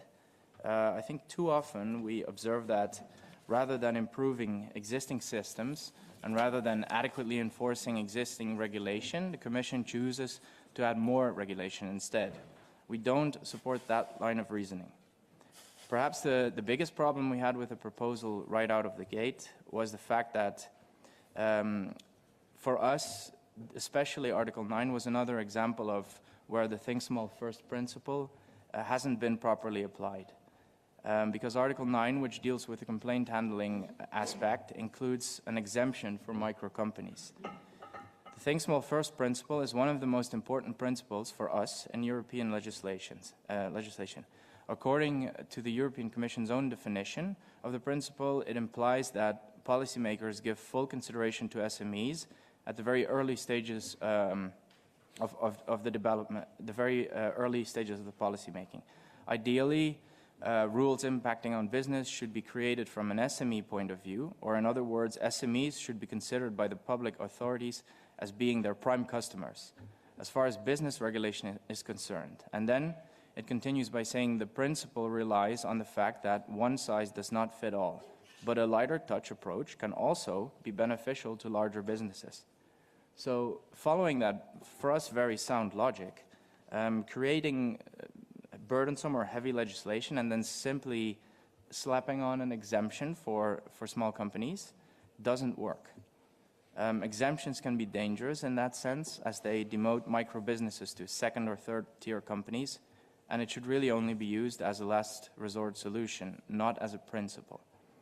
Putting forward demands for complaint handling mechanisms, the Commission wants to exempt those small companies from having to implement these new rules. Now, whilst we appreciate the underlying thoughts of wanting to reduce the burden on our smallest companies, I really doubt whether exempting companies from putting in place effective internal complaint handling mechanisms will have any meaningful effects. Any business will inherently need to deal with its customers' complaints. Failing to apply the same standards as large players will result in SMEs being put in a competitive disadvantage, as customers will choose an offer with a more effective complaint handling system. This means that SMEs will not be able to compete with the larger companies unless they offer the same level of protection. So in the case of the former, it will inevitably lead to a loss of customers and can lead to even failure. When we met with the unit responsible in DG Grow to discuss the matter, and I have to say they're very, very open to input, we suggested to the Commission that, assuming that the European Parliament will introduce amendments to Article 9, which will make it a bit more prescriptive, or a lot more prescriptive, rather than offering a blanket exemption for micro companies, we should consider exempting micro and small, I have to say, small companies in the startup phase. So give them a little period of 2 or 3 years from the moment they start until they also need to implement the system. I've been involved in a little tech startup myself, and the very first thing we had to deal with after the product was ready for beta testing was customer service. We were only a few guys, but the question was immediately, who's going to handle the complaints, who will take the calls, etc. So there was no way we could move on without having this sorted. Having said that, a startup exemption could help, as the first 2 years or 3 years of an operation is the time in which most companies are still finding their feet. And this is also the case in customer service and complaint handling. There are, however, some clear points that really need to be addressed from our SME perspective, and addressing them in a regulation is probably the right way, as it requires a uniform approach. One is that there really needs to be transparency in ranking. Without asking platforms to give away their entire algorithms, it is conducive to the market that businesses are able to understand why they're ranked in a certain way. Second, there really needs to be an obligation for platforms to explain in detail why a company is being delisted. And I also very much agree that this should be done not after it's already happened. Why? Because we spoke to some of our members that had been delisted, they had no clue why. Then they got into a debate and were told that they were right, but they couldn't simply be relisted, they had to start from scratch. So they lost their entire base that they had created over the past couple of years, and this cannot be a situation that we should maintain. Thirdly, we believe that customer service needs to be very visible for the consumer and also for the business user. It needs to be easily accessible and with, as much as possible, human interaction. It's very difficult sometimes to find where to go if you have a complaint, and if you do find it, it's usually not the case that you can speak to somebody on the phone, but you have to fill out a form and then just hope that you get an answer. And the fourth and the last one is the terms and conditions. We do need more time when they change, and we need to have an opportunity to adjust. If we can focus on those points, I think our members would be a lot happier. But we also need to keep in mind that protection of SMEs is important, but we shouldn't overprotect SMEs either. They need to be ready for the market, and it needs to be realistic. So I will leave it at that for now, and thank you very much for giving me the opportunity.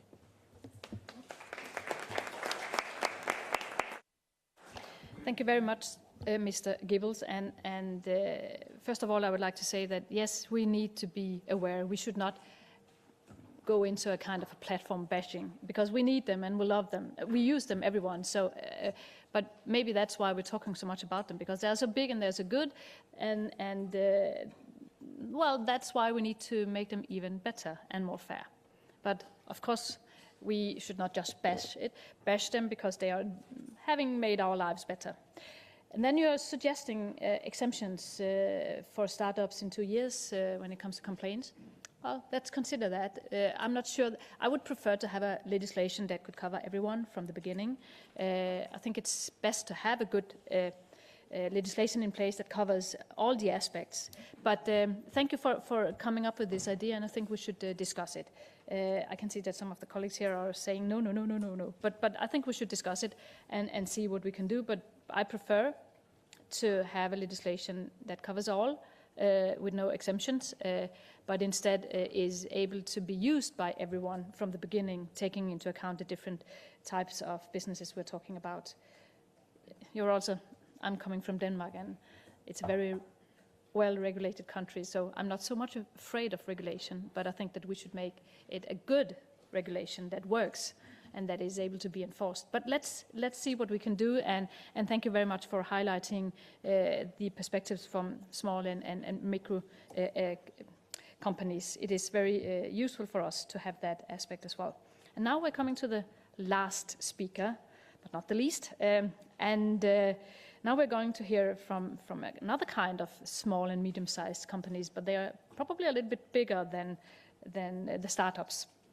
Mr. Hendricks is going to present for us the point of view on this legislation from the European Association of Craft, Small and Medium-Sized Enterprises. Welcome, and the floor is yours. Thank you, Chair. And first of all, I would also like to thank the S&D Group for having attention for this important file for small and medium-sized enterprises. Maybe one word on WAPME. WAPME is the representative SME organization, so we represent only small and medium-sized enterprises, also startups, because these are the beginning of our membership. But as SMEs represent 99.8% of all enterprises, our clientele are micro and small enterprise in reality, because most of the SMEs in Europe, 98% are micro and small enterprises. So indeed, we have in some sectors bigger ones of more than 50, but the micros are our core business. Having said this, first of all, I would like to underline that online platforms, they play a key role in the expansion of the digital economy. And over the last years, there has been a very rapid growth of all the platforms. And this has led to a lot of challenges, especially for the existing business models of our SMEs. And there are challenges for them, but on the other hand, we also know that they can offer a lot of opportunities for small enterprises, a lot of opportunities. So here it's not a question of against or in favor of platforms. No, we think they are necessary, they play an important role, and they give also the smallest enterprises a lot of possibility to sell their products online. But at the same time, and I think that everybody is aware of this, this has led also to a greater dependency on those platforms. So we do not deny the importance of platforms for the European economy, but they have to work in a transparent way. And I said it already in previous occasions on this file, it is not, and it should not be, a question about big or small against big. It's about having fair business relations. This is for us key. So it's not indeed not about small against big. The fact that there are here also on the panel representatives of bigger enterprises proves that this is a general problem. So I think it's also a timely moment that the Commission has come up with this proposal. Because to maybe add what Mr. Renda had said, at European level so far we do not have any rules or regulations concerning unfair trading practices. We had them in most of our countries at national level since the 30s of the previous cycle, but due to the internal market, most of those national legislations have disappeared.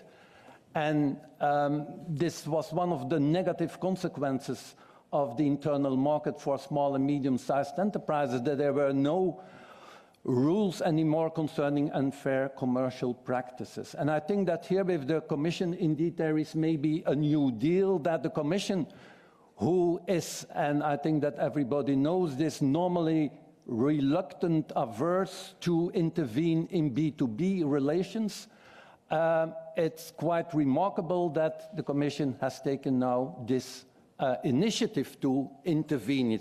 So my point is that if even the Commission, and especially this Commission that wanted to reduce legislative proposals, sees the need for intervening, I think that there is really something that has to be done.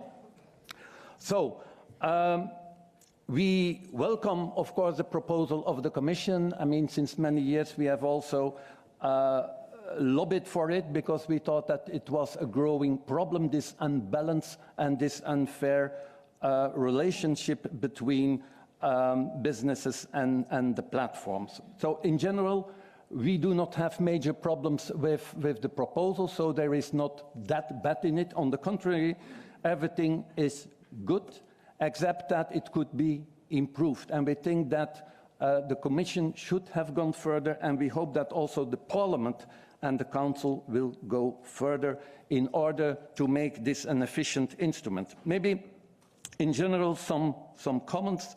First of all, concerning the scope, it has already been mentioned.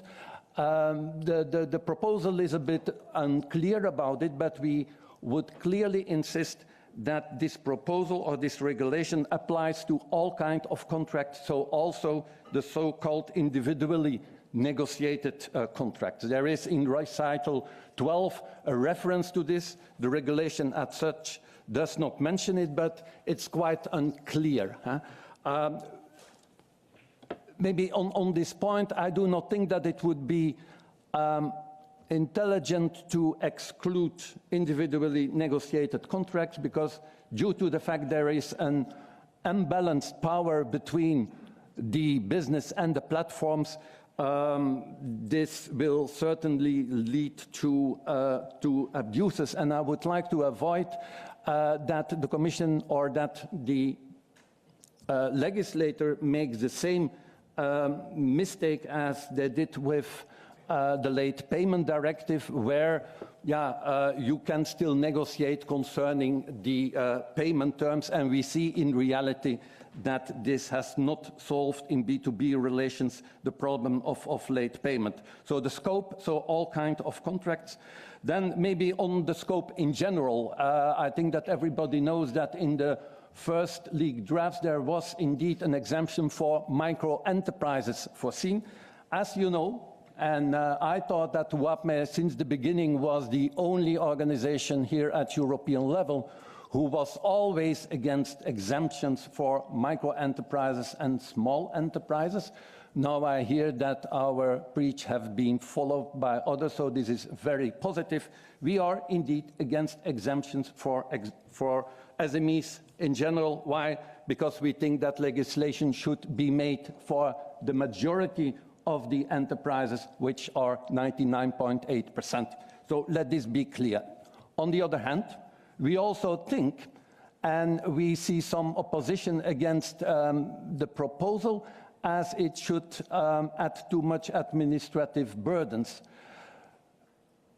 In our view, and we have discussed this with our members and also with smaller SMEs which have a platform, this legislation is not at all a problem. It's simply honest enterprise behavior. So we do not see any reason to limit the scope of this regulation to the bigger ones. For small enterprises, it's only normally, or it should be normal practice. Then maybe on the terms and conditions, of course, we applaud every initiative to increase transparency, but as already said by other speakers here, transparency alone does not resolve the unfair trading practices resulting exactly from the unequal bargaining power between business users and the providers of online intermediate services. So the core problem remains indeed the power of such providers to unilaterally change their terms and conditions, and therefore also consequently the essential terms of the contract. So due to the imbalance in bargaining power, TNCs often contain unfair clauses. I do not think that I have to come up with examples. In the proposal of the Commission, you can find enough examples of unfair clauses. But there we would be in favor of a list of non-authorized clauses and practices in TNCs. So, for example, also concerning Article 3 or concerning the MFN clauses. I will come back later on this. Also, the issue of IPR rights should be better tackled. So here we think that the contracts should not oblige business users to give up their control over their intellectual property rights. So their brand bidding should be prohibited unless there is a formal agreement of the business users. Concerning access to data, there we also fully support what has already been said by the European Hotel Forum and also in other occasions by the colleagues of HOTREC. So there we are also in favor of more access to data. You see, Chair, that also here in Brussels, between the different stakeholders, we discuss the proposal, and I think that if you are listening to the different opinions of the different stakeholders, that there is really a great agreement on the main things that should be changed in this proposal. So, concerning the MFN clauses, of course, Article 8 is already a good step, a first step in the good direction, but for us it goes not far enough. As already said, several national legislation have acknowledged the harmful nature of MFN clauses. So only asking the platforms to explain why they are using those clauses is not solving this anti-competitive nature of these clauses, because indeed it is an anti-competitive clause. I really do not understand that this is seen as free riding.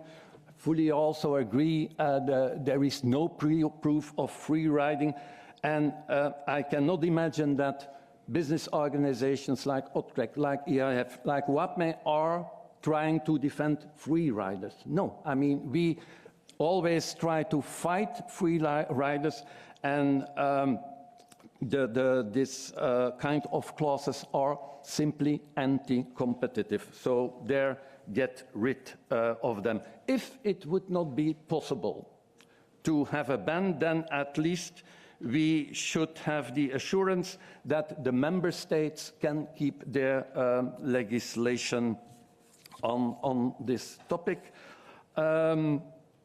I see that I'm running out of time. Maybe some last comments concerning the internal complaint handling system. There we also in favor would like to have it clear that access to internal complaint handling systems are free of or should be free of charge. Concerning mediation, mediation is of course a good practice, but it should remain voluntary. Of course, parties can agree on it, but in principle there should not be an obligation for mediation. It should remain voluntary. We think it's very positive that there is a review every 3 years, at least if the Commission keeps its promise to do this review every 3 years, because in the past we saw that those reports were not always ready.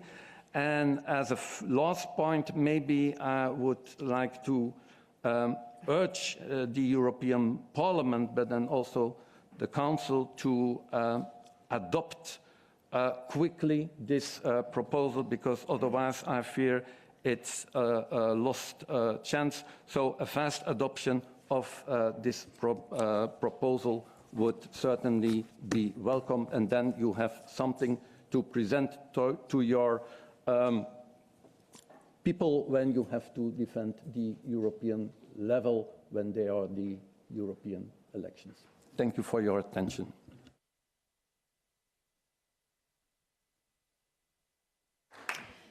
Thank you very much, Mr. Hendricks. I can't really remember. I've been a member of the European Parliament for almost 12 years now, and I can't really remember that I've heard the business side saying that a proposal from the Commission was not a burden at all. So this is the first time. I will remember that. Thank you very much for that. You're saying that it's just good behavior. Good to know and good to keep in mind in the coming month. Thank you for giving this overview, for all of you giving us a lot of good indications about what is good and what is not so good. You have probably noticed that we haven't had any platform on the table here today, but they are here in the room, and I hope that they will take the floor in the Q&A session. They should at least be allowed to do so. But before I open up for Q&As, and maybe not just Q&As, but comments as well, I would like to say something about the timetable, since you raised that.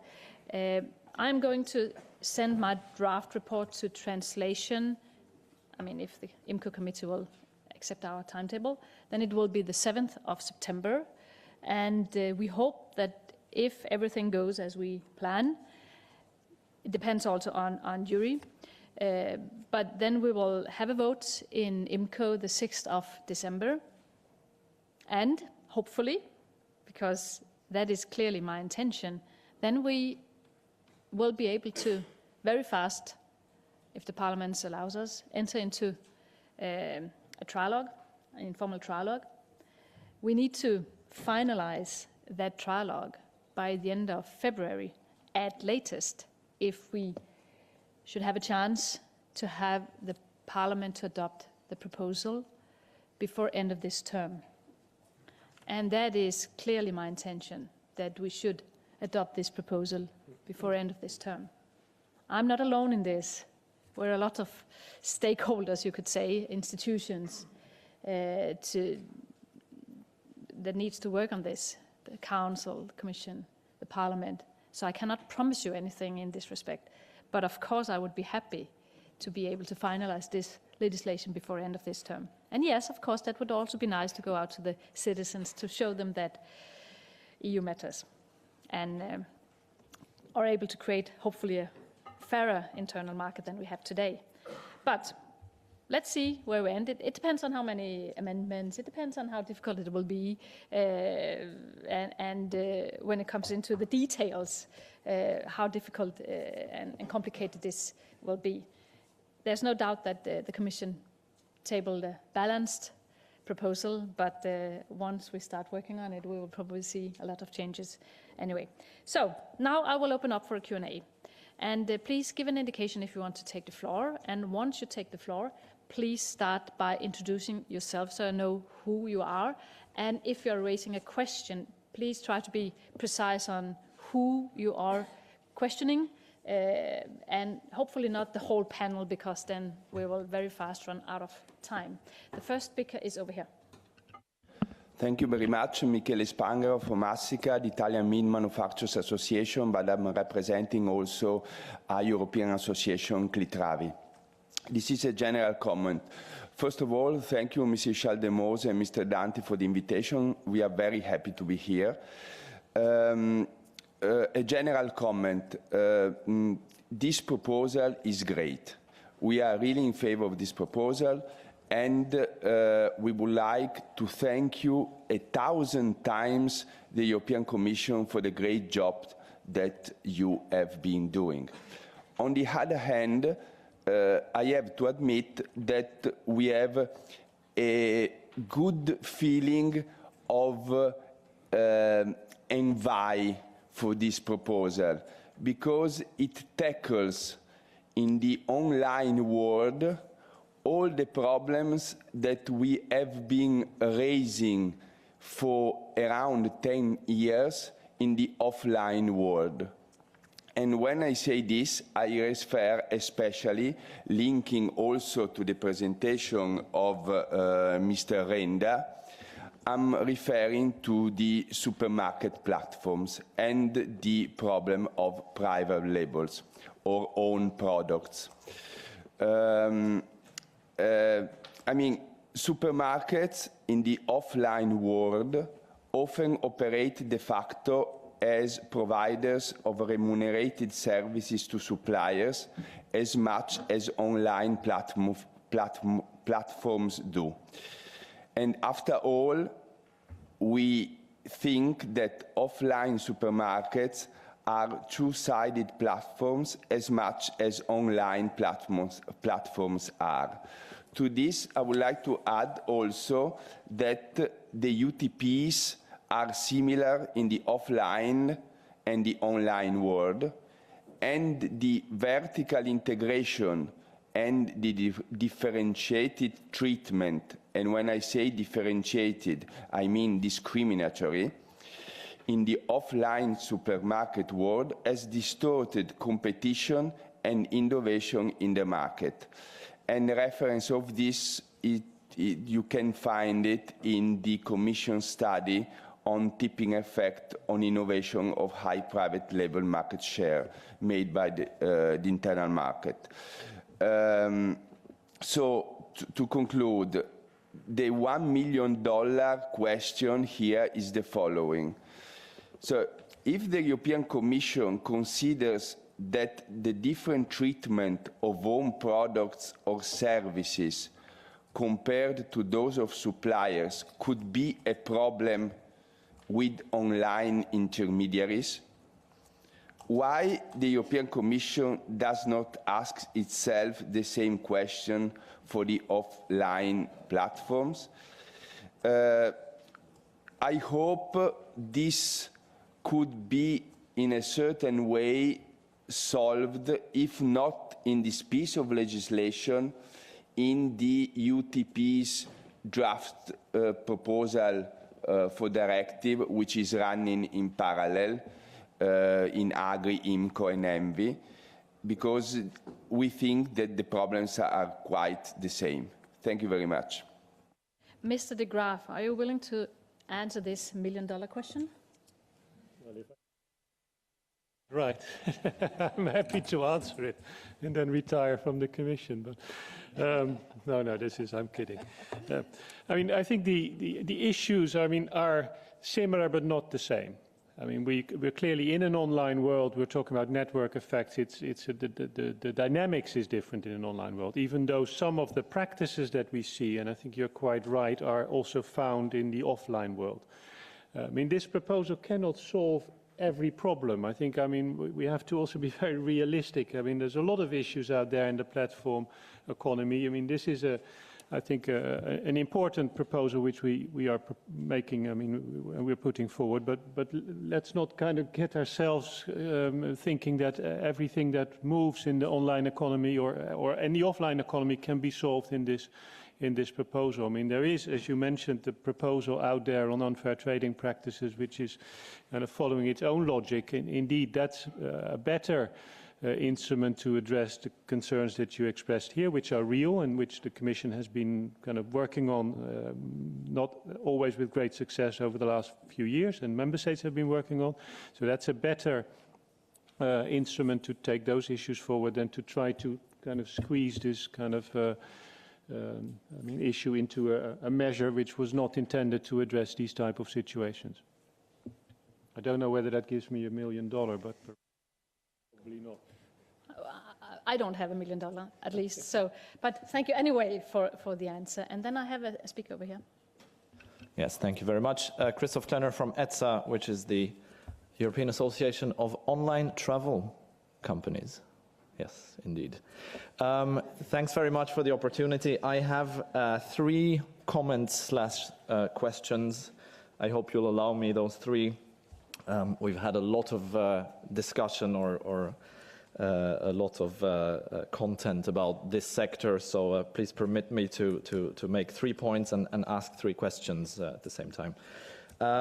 First of all, I think to Mr. De Graaf from the Commission and or to Guillermo from BEUC about the parity clauses. Would you agree that narrow price parity, and narrow price parity is the only parity that still exists in our sector, despite what some have said on the panel today, it's the only parity that still exists in our sector, and by the way, in many other sectors of the economy. Would you agree that narrow price parity is indeed a good tool to prevent free riding? And therefore also, secondly, a good safeguard to allow new entrants into the platform economy? Because if you are a startup in the platform economy and you are faced with significant free riding by suppliers, you will never be able to scale up because you're making huge investments and you don't have a guarantee that you're going to ever recover that investment. So would you agree with those 2 points is my question. Second question is to UAPME. You have mentioned, Mr. Hendricks, that there is evidence of the anti-competitive effect of narrow price parity. Now, perhaps you have seen that evidence, which we haven't seen yet, but to my knowledge, the only facts and figures about this stem from the European Commission and from the European Competition Network, which groups all the competition authorities. And the findings there were that indeed narrow price parity provides a good competitive balance.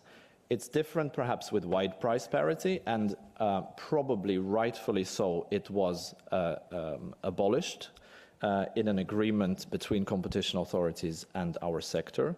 But narrow price parity has been assessed as being competitively balanced. There was mention of national legislation in 3, not 4 countries, 3 countries. None of these countries, none of these governments carried out any significant impact assessment of that legislation. So we were faced with a very political and very one-sided process, I'm afraid. So the only facts and figures about narrow price parity are to be found in the body of work that the Commission and the ECN have done. So, Mr. Hendricks, if you can point me to other evidence, I'd be very keen to see that. And last but not least, to Mr. de Marcillac from EHF, you have spoken a lot about transparency, but I have to say it and I have to ask you, can you please identify who you represent? Because I'm confused, I'm totally confused. I always thought HOTREC is the European Association, European Federation of the Hotel Industry, representing hundreds of thousands of SMEs and doing a great job at that. You are representing 6,000 hotels, you say. When I look at your website, you represent large marketing and distribution companies that go by the names of Accor, Hilton, Starwood, Marriott, and Intercontinental, and perhaps a few others. If I was a small independent hotelier, I surely wouldn't trust you representing my interests. So could you please provide some clarity as to where you stand in this debate? I'm very curious about that. Thank you very much. Thank you very much, and also for raising interesting and useful questions, because we need to find what to do about this parity. So I will start with Mr. De Graaf from the Commission. I mean, why didn't you suggest a ban on parity clauses? And do you think that this narrow parity is a fair commercial practices? Thank you. It's indeed a very important question, which was very intensively debated in the preparatory stages within the Commission, and of course within the Commission means also with our colleagues from DG Competition and also with Mrs. Vestager. And the conclusion was that MFN clauses or price parity clauses were not per definition anti-competitive. I mean, you could not kind of like a blanket ban say these are no longer allowed in the European Union, but instead you would need to look at them on a case-by-case basis. And that's indeed what the European Competition Network, has been engaged in with the competition authorities. And I mean, as we know, some authorities have come to the conclusion that indeed they're anti-competitive, but others have not.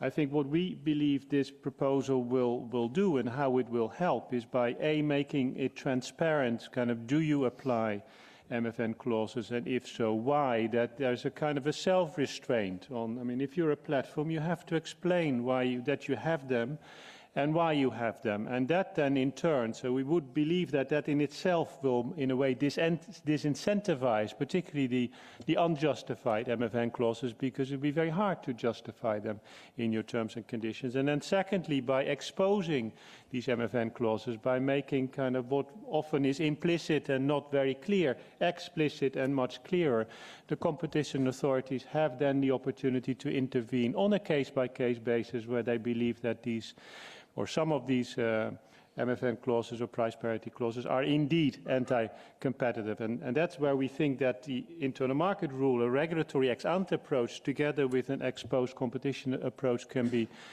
most effective. So that's the choice or the reason why the Commission has chosen to go for transparency rather than an outright ban of MFN clauses, including kind of the wide ones and then leaving the narrow ones in place. This is not what we thought was the best way forward. Thank you very much. And now, Mr. Beltra. Yes, so just a short remark, without falling into the debate as to what evidence is there to demonstrate the impact of free riding or whether narrow price parity clauses are a good tool. What we have observed, and that's why you saw us defend this position, is that wide parity clauses there is sufficient evidence to show that they have an anti-competitive impact because it entrenches too much the relationship between the dominant platform and the suppliers that want to operate through them. And therefore, because the question of narrow parity clauses is a more complex one and depends on which markets we're talking about and what kinds of relationship, we are happy to stay with a kind of case-by-case based approach and therefore have not mentioned that in our position here. Thanks. Thank you very much. And then I give the floor to Mr. Hendricks, who were asked about more evidence. Thank you. Very interesting question from ETSA.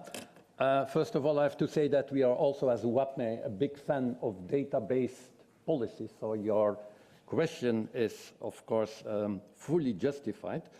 But I have to disappoint you in the sense that I do not have data. By the way, we have said this from the beginning concerning impact assessments and so on. Small and medium-sized business organizations don't have the means to deliver data in most of the time. And I also didn't say that we have data. I said that we had, if I remember well, there is enough proof of the anti-competitive nature. And this is exactly what I meant. Maybe I'm reasoning more from a, how should I say, sentimental definition of anti-competitive behavior, because as you know, Also at national level, the competition law is quite technical. And before a national competition authority says that something is anti-competitive, I think you have to come from far. So it's more the feeling and the sense. And I think also, if you reflect a little bit on it, that it goes in the direction that an entrepreneur cannot do what he wants to do with his price and with what he wants and how he wants to sell. And therefore, I think it's anti-competitive. You don't have to agree with it, but this is how I see it. And by the way, I mean, once again, we do not have data, but if in a lot of member states there were already quite a lot of initiatives in it, I think that there must be certainly an indication that it is not really favoring competition. Thank you very much. And then there was a question for Mr. Marciliak. Who do you represent? Okay, if I may just make a quick comment on research and data, what I would suggest is actually maybe to ask ETSA and its members actually to provide this kind of research, because if, at least for the travel space, when you represent so much volume, it would be quite interesting to see if in the 3 countries which, as you say, have made decisions for purely on political reasons, to actually see whether the business of those platforms has been significantly affected in a negative way by those, by those decisions. It would be quite interesting. And for the industry, it's quite true that it's quite difficult to come up with large data-based information. But trying to answer your question, who do I represent? I thought I was clear in my introduction, but I do represent EHF, which basically gathers a mix of large and small organizations.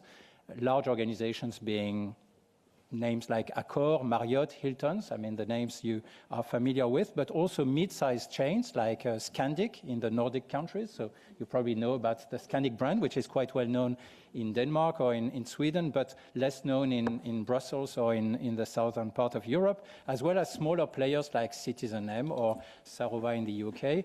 So we basically are not a huge organization, and what we do is that we work in very close relationship with Hotrec.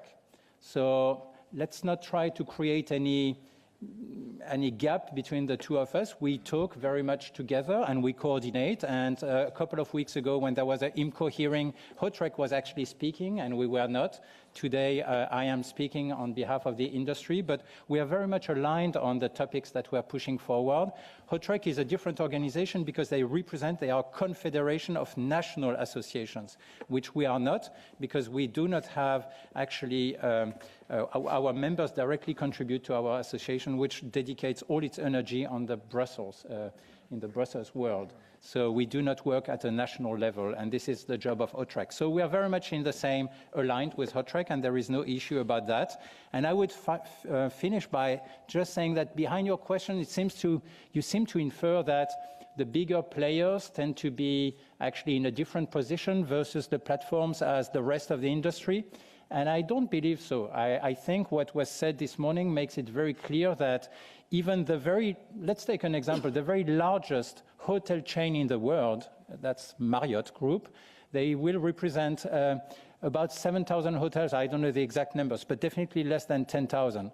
Okay, this compares to a platform which will have 1.3 million hotels plus another 1 million private properties being distributed on the platform. So the order of magnitudes, whether it comes to inventory or whether it comes to even R&D ability to promote a brand on the internet, is not in the same level or scope as even the bigger players. Thank you very much for your question, and that was a great opportunity to clarify. Thank you very much. I just want to state that for me, it's not a question of being big or small. I just want fairness for all. But I mean it seriously. I think that we need to create a legislation where we have a fairness on the internal market. And it doesn't matter if you're small or big, you should be able to be there on the market. That goes for the platforms as well, so don't worry, OTAs. We are trying to create a balanced legislation here.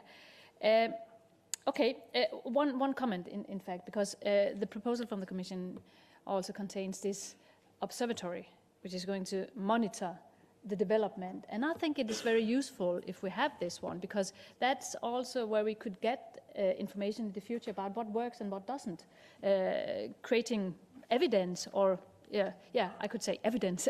I think that is important also in the future development in this area, and when we have to revise this legislation, if it is adopted sooner or later, then it's good to have even more information and knowledge about what is happening on the market, and it will change, and probably also quite rapidly in the future, and therefore it's good to have this observatory to monitor and help the legislators in the future to do it better. Anyway, any other questions or comments, please? Yeah, please, the floor is yours. Thank you, Jean-Philippe Monod, representing the Expedia Group. Of course, this is a hot issue, so please allow me to ask another point about transparency. As Mr. de Massiac said, online travel agents account for around 25% of the market.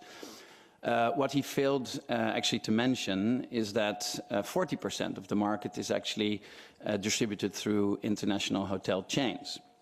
And I think it is also fair for the debate today to make it transparent that we see a very big trend of international hotel chains to operate like online travel agents. Meaning, so Accor Group has just sold all of its hotels. So just for the information of this group here, Accor does not manage and operate any hotel. They operate a distribution platform, a marketing machine, a franchise organization. And a similar thing is true for Hilton, Marriott, etc. They own maybe less than 10% of their hotels. All of the rest of the hotels are not in their own hands. And the pricing of those rooms are not set by the chain. They are set by independent entrepreneurs. So my question to the panel, and maybe to the two representatives of the SMEs and the small businesses, is shouldn't it be then more clear in this proposal, and also maybe to Mr. de Graaf, who actually said it should not be about the company, but more about the business activity, so that it should be better clarified in this proposal that if chain hotels operate like a platform, are active like a platform, that they will be under the same rules, to have a level playing field, and that when it comes to the clauses that these chain hotels have actually on their own hotels, also MFNs, equally fall under these same transparency requirements. And so is it fair then to make sure that when we talk about this debate that that not about big or small, but about the type of activity that that you actually conduct? Are you actually a platform disguising maybe as a hotel chain, or are you actually operating the hotel? Thank you for that question. I will ask Mr. de Graaf immediately, but as I remember, you said that it was not the Google or I mean, it's not. It's about the precise activity and not who you are. So I think he already answered. But I will give the floor to Mr. de Graaf again, please. Yeah.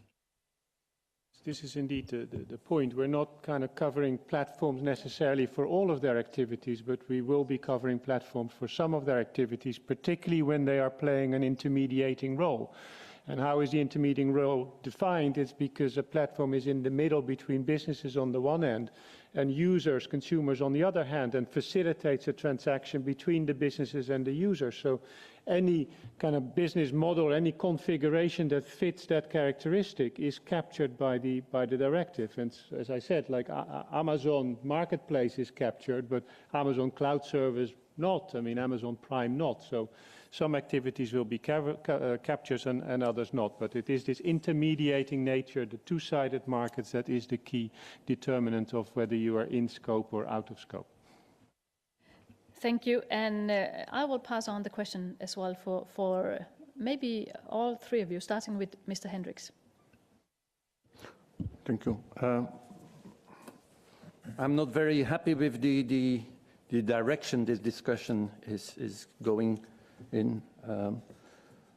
But I fully agree on what Mr. de Graaf had said. I mean, we have to look at the definition of what the platform is, so let's stick to this. But secondly, and maybe I forgot to mention this, I said it's not about small against big, it's also not about the hotel sector here. In the hotel sector, there are specific problems that, because it's also visible, the proposal of the Commission, and this is also on what we have insisted on, it's broad, it covers a lot of, in principle, all kinds of sectors. Don't forget this. So this is not a discussion here concerning or amongst travel agencies and hotels and their mutual problems, but it's about a general problem of platforms. Mr. Gibbels, do you want to comment? Maybe just briefly, because I think it's quite an interesting statement. So I would actually ask the Commission in this case also that whether the situation that was just illustrated by Mr. Monod about Accor Group in this case, would that in this case would Accor be seen as a platform, and would the activities in that case also fall within the scope of the regulation? Before I give the floor to Mr. de Graaf, I would like to hear Mr. Marsiliak. Do you have a comment on this? Well, representing. No, I don't really have any comment. What I can say is that as a hotelier, as an independent hotelier, as an owner of a hotel in our industry, the way it works is, as Mr. Monod said, there is a logic of franchisee. So basically, as a franchisee, so I own a hotel, I own the walls, and I'm going to take a franchisee contract with a brand. Okay. In that case, all my online activities are going to be handled through this franchisee contract. And so here we're talking about online distribution.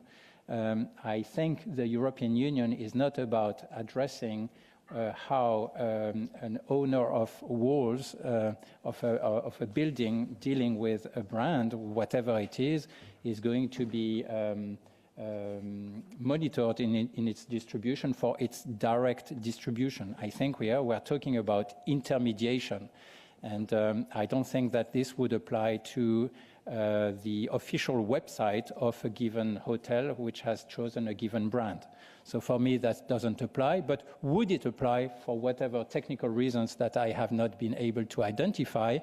The different points raised in the proposal, I think, would not be an issue at all for any hotel chain, because by definition, it's all about pushing direct distribution. And so having a full transparency on how hotels are presented on a website from a brand, I mean, it's kind of very transparent, and there is no issue in the relationship between the hotel owner and the brand and the website. So for me, it's a non-issue. It's just trying to create some confusion, but I mean, I have no specific comment to make. Well, I think Mr. Hendricks made a very important point. This is a horizontal regulation. I think it also, makes it then more difficult to try to resolve in a horizontal regulation problems which are actually vertical or sectoral. I mean, this is not meant to be a solution to all problems in all cases. This is trying to set like a transparency level playing field, a guarantee that there is fairness, or at least there's a good probability of fairness in this market. So I would like to discourage people to try to come and say, well, what about my sector or this sector? I've got a specific problem here on access to data or MFN clauses. I want that to be resolved in this context. I mean, you will understand I'm not going to comment on an individual case that I don't know enough about, whether it's covered or not covered. I mean, I'm happy to have that discussion like offline, but I'm not going to say yes, it's covered or no, it's covered, because I don't know enough about the particular example. Fair enough.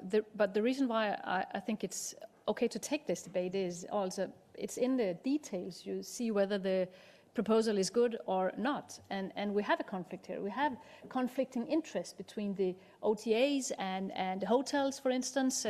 And are we able to solve it with this proposal or aren't we? So that's why I think it is also important to have the direct discussion and on the specific cases. And I understand why you cannot go into the concrete situation here, but I think it is worth discussing because it will reveal whether the proposal will function or not. So we will clearly get back to this discussion later on. And I agree that we will not be able to solve every problem in the world, but I think that we should try to solve some of them. Mrs. Regnier, do you want to comment? Yeah, one point we need mention that I've mentioned issues of Spotify, but that are more general to the music sector. And we've been in touch with other sectors indeed, which have different business models, which may deal with different types of platforms, but the type of unfair practices repeat themselves with different platforms, with different businesses. This is why we feel that this proposal, being horizontal across platforms, has the ability to deal with practices that are repeat themselves in different situations. And that's why, as was mentioned before, for us, transparency is not going to really provide a meaningful difference, and that's why we need to look at certain particular practices. And again, those practices repeat themselves across platforms. Thank you. Oh, sorry, a question over here. Thank you very much. Francesco Versace from Vodafone Group. First of all, thank you for organizing this very useful hearing, and thanks to the Commission and the Parliament for the proposal and the swift debate on it that's starting. I'd like to bring a different perspective here from what's been heard so far.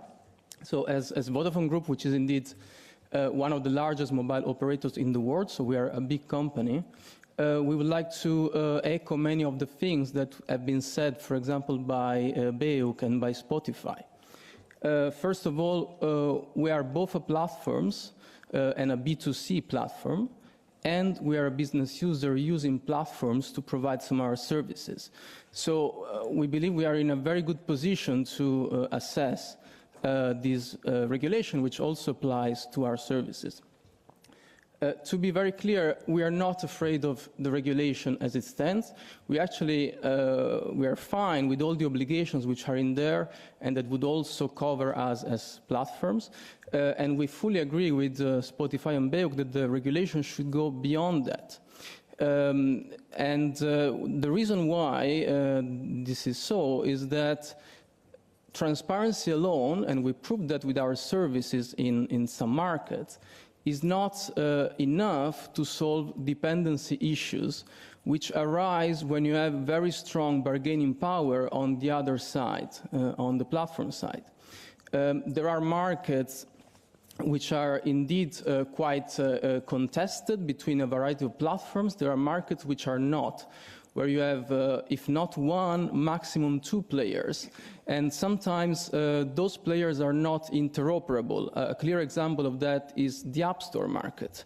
If you are relying on one of the two main players in the market, you might not have your app portable or interoperable on another phone. And that, in a sense, we believe creates a niche where there is very little potential for switching and very high barriers to entry. So we should indeed have a closer look at these markets and make sure, and this is where my main point is, there is no unfair treatment of competing vertical services of the platforms themselves. So these intermediation services have been immensely useful to provide services on the market, to allow SMEs to enter markets, to export, and I can mention a million of other practices. But this should not become, on the other hand, there should be no gatekeeping role in the sense of blocking or treating unfairly competing services. So transparency is a very good first step, very good blanket obligation for all platforms, including ours. In some cases, we believe it won't be enough to fix the dependency problems that we have already seen. Thank you very much. I think that, since I haven't seen any more hands, I think that I will try to wrap up. First of all, I would like to thank all of you here in the panel for participating and providing us with a lot of good suggestions and comments on the proposal on the table. It has been useful, and I have learned things, and there are a lot of things that I will look into in the coming weeks based on what you said. And I would also like to thank all of you for attending, and also those of you who spoke here, because it is important for us to have input and try to find out where is the problem and what works and what will not work in the proposal from the Commission. As I said, I haven't made up my mind on which direction we will move into, but it is clear for me that we need a fair internal market, and we also need to have a focus on the end user. The better the level playing field is, the more fair the market is, the better it is for the end user, and that is important. But we also need, of course, to make it easier for businesses to have a business and to participate. Having said that, we all love the platforms and we use them, and they are very useful. We just need to have a better balance in certain areas, and that's why I really welcome the proposal from the Commission, and I hope that we will be able to even improve it further. Clearly, we're going to discuss scope.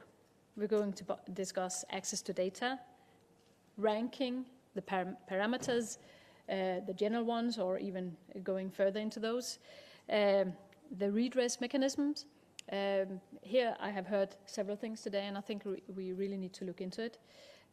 MFN, how to make that function or not. And that is just to mention some of the things I've heard here today. I'm really looking forward to work with this in the coming months and to write and table amendments in this area. I hope that by the end of this mandate, and we hopefully will have a new proposal adopted, and that we will see an even fairer internal market, providing consumers and businesses better opportunities to deliver what they want to deliver out there. Thank you very much for today. Thank you everyone here in the panel, and thank you to the staff for making this workshop possible today. Have a nice day. Thank you.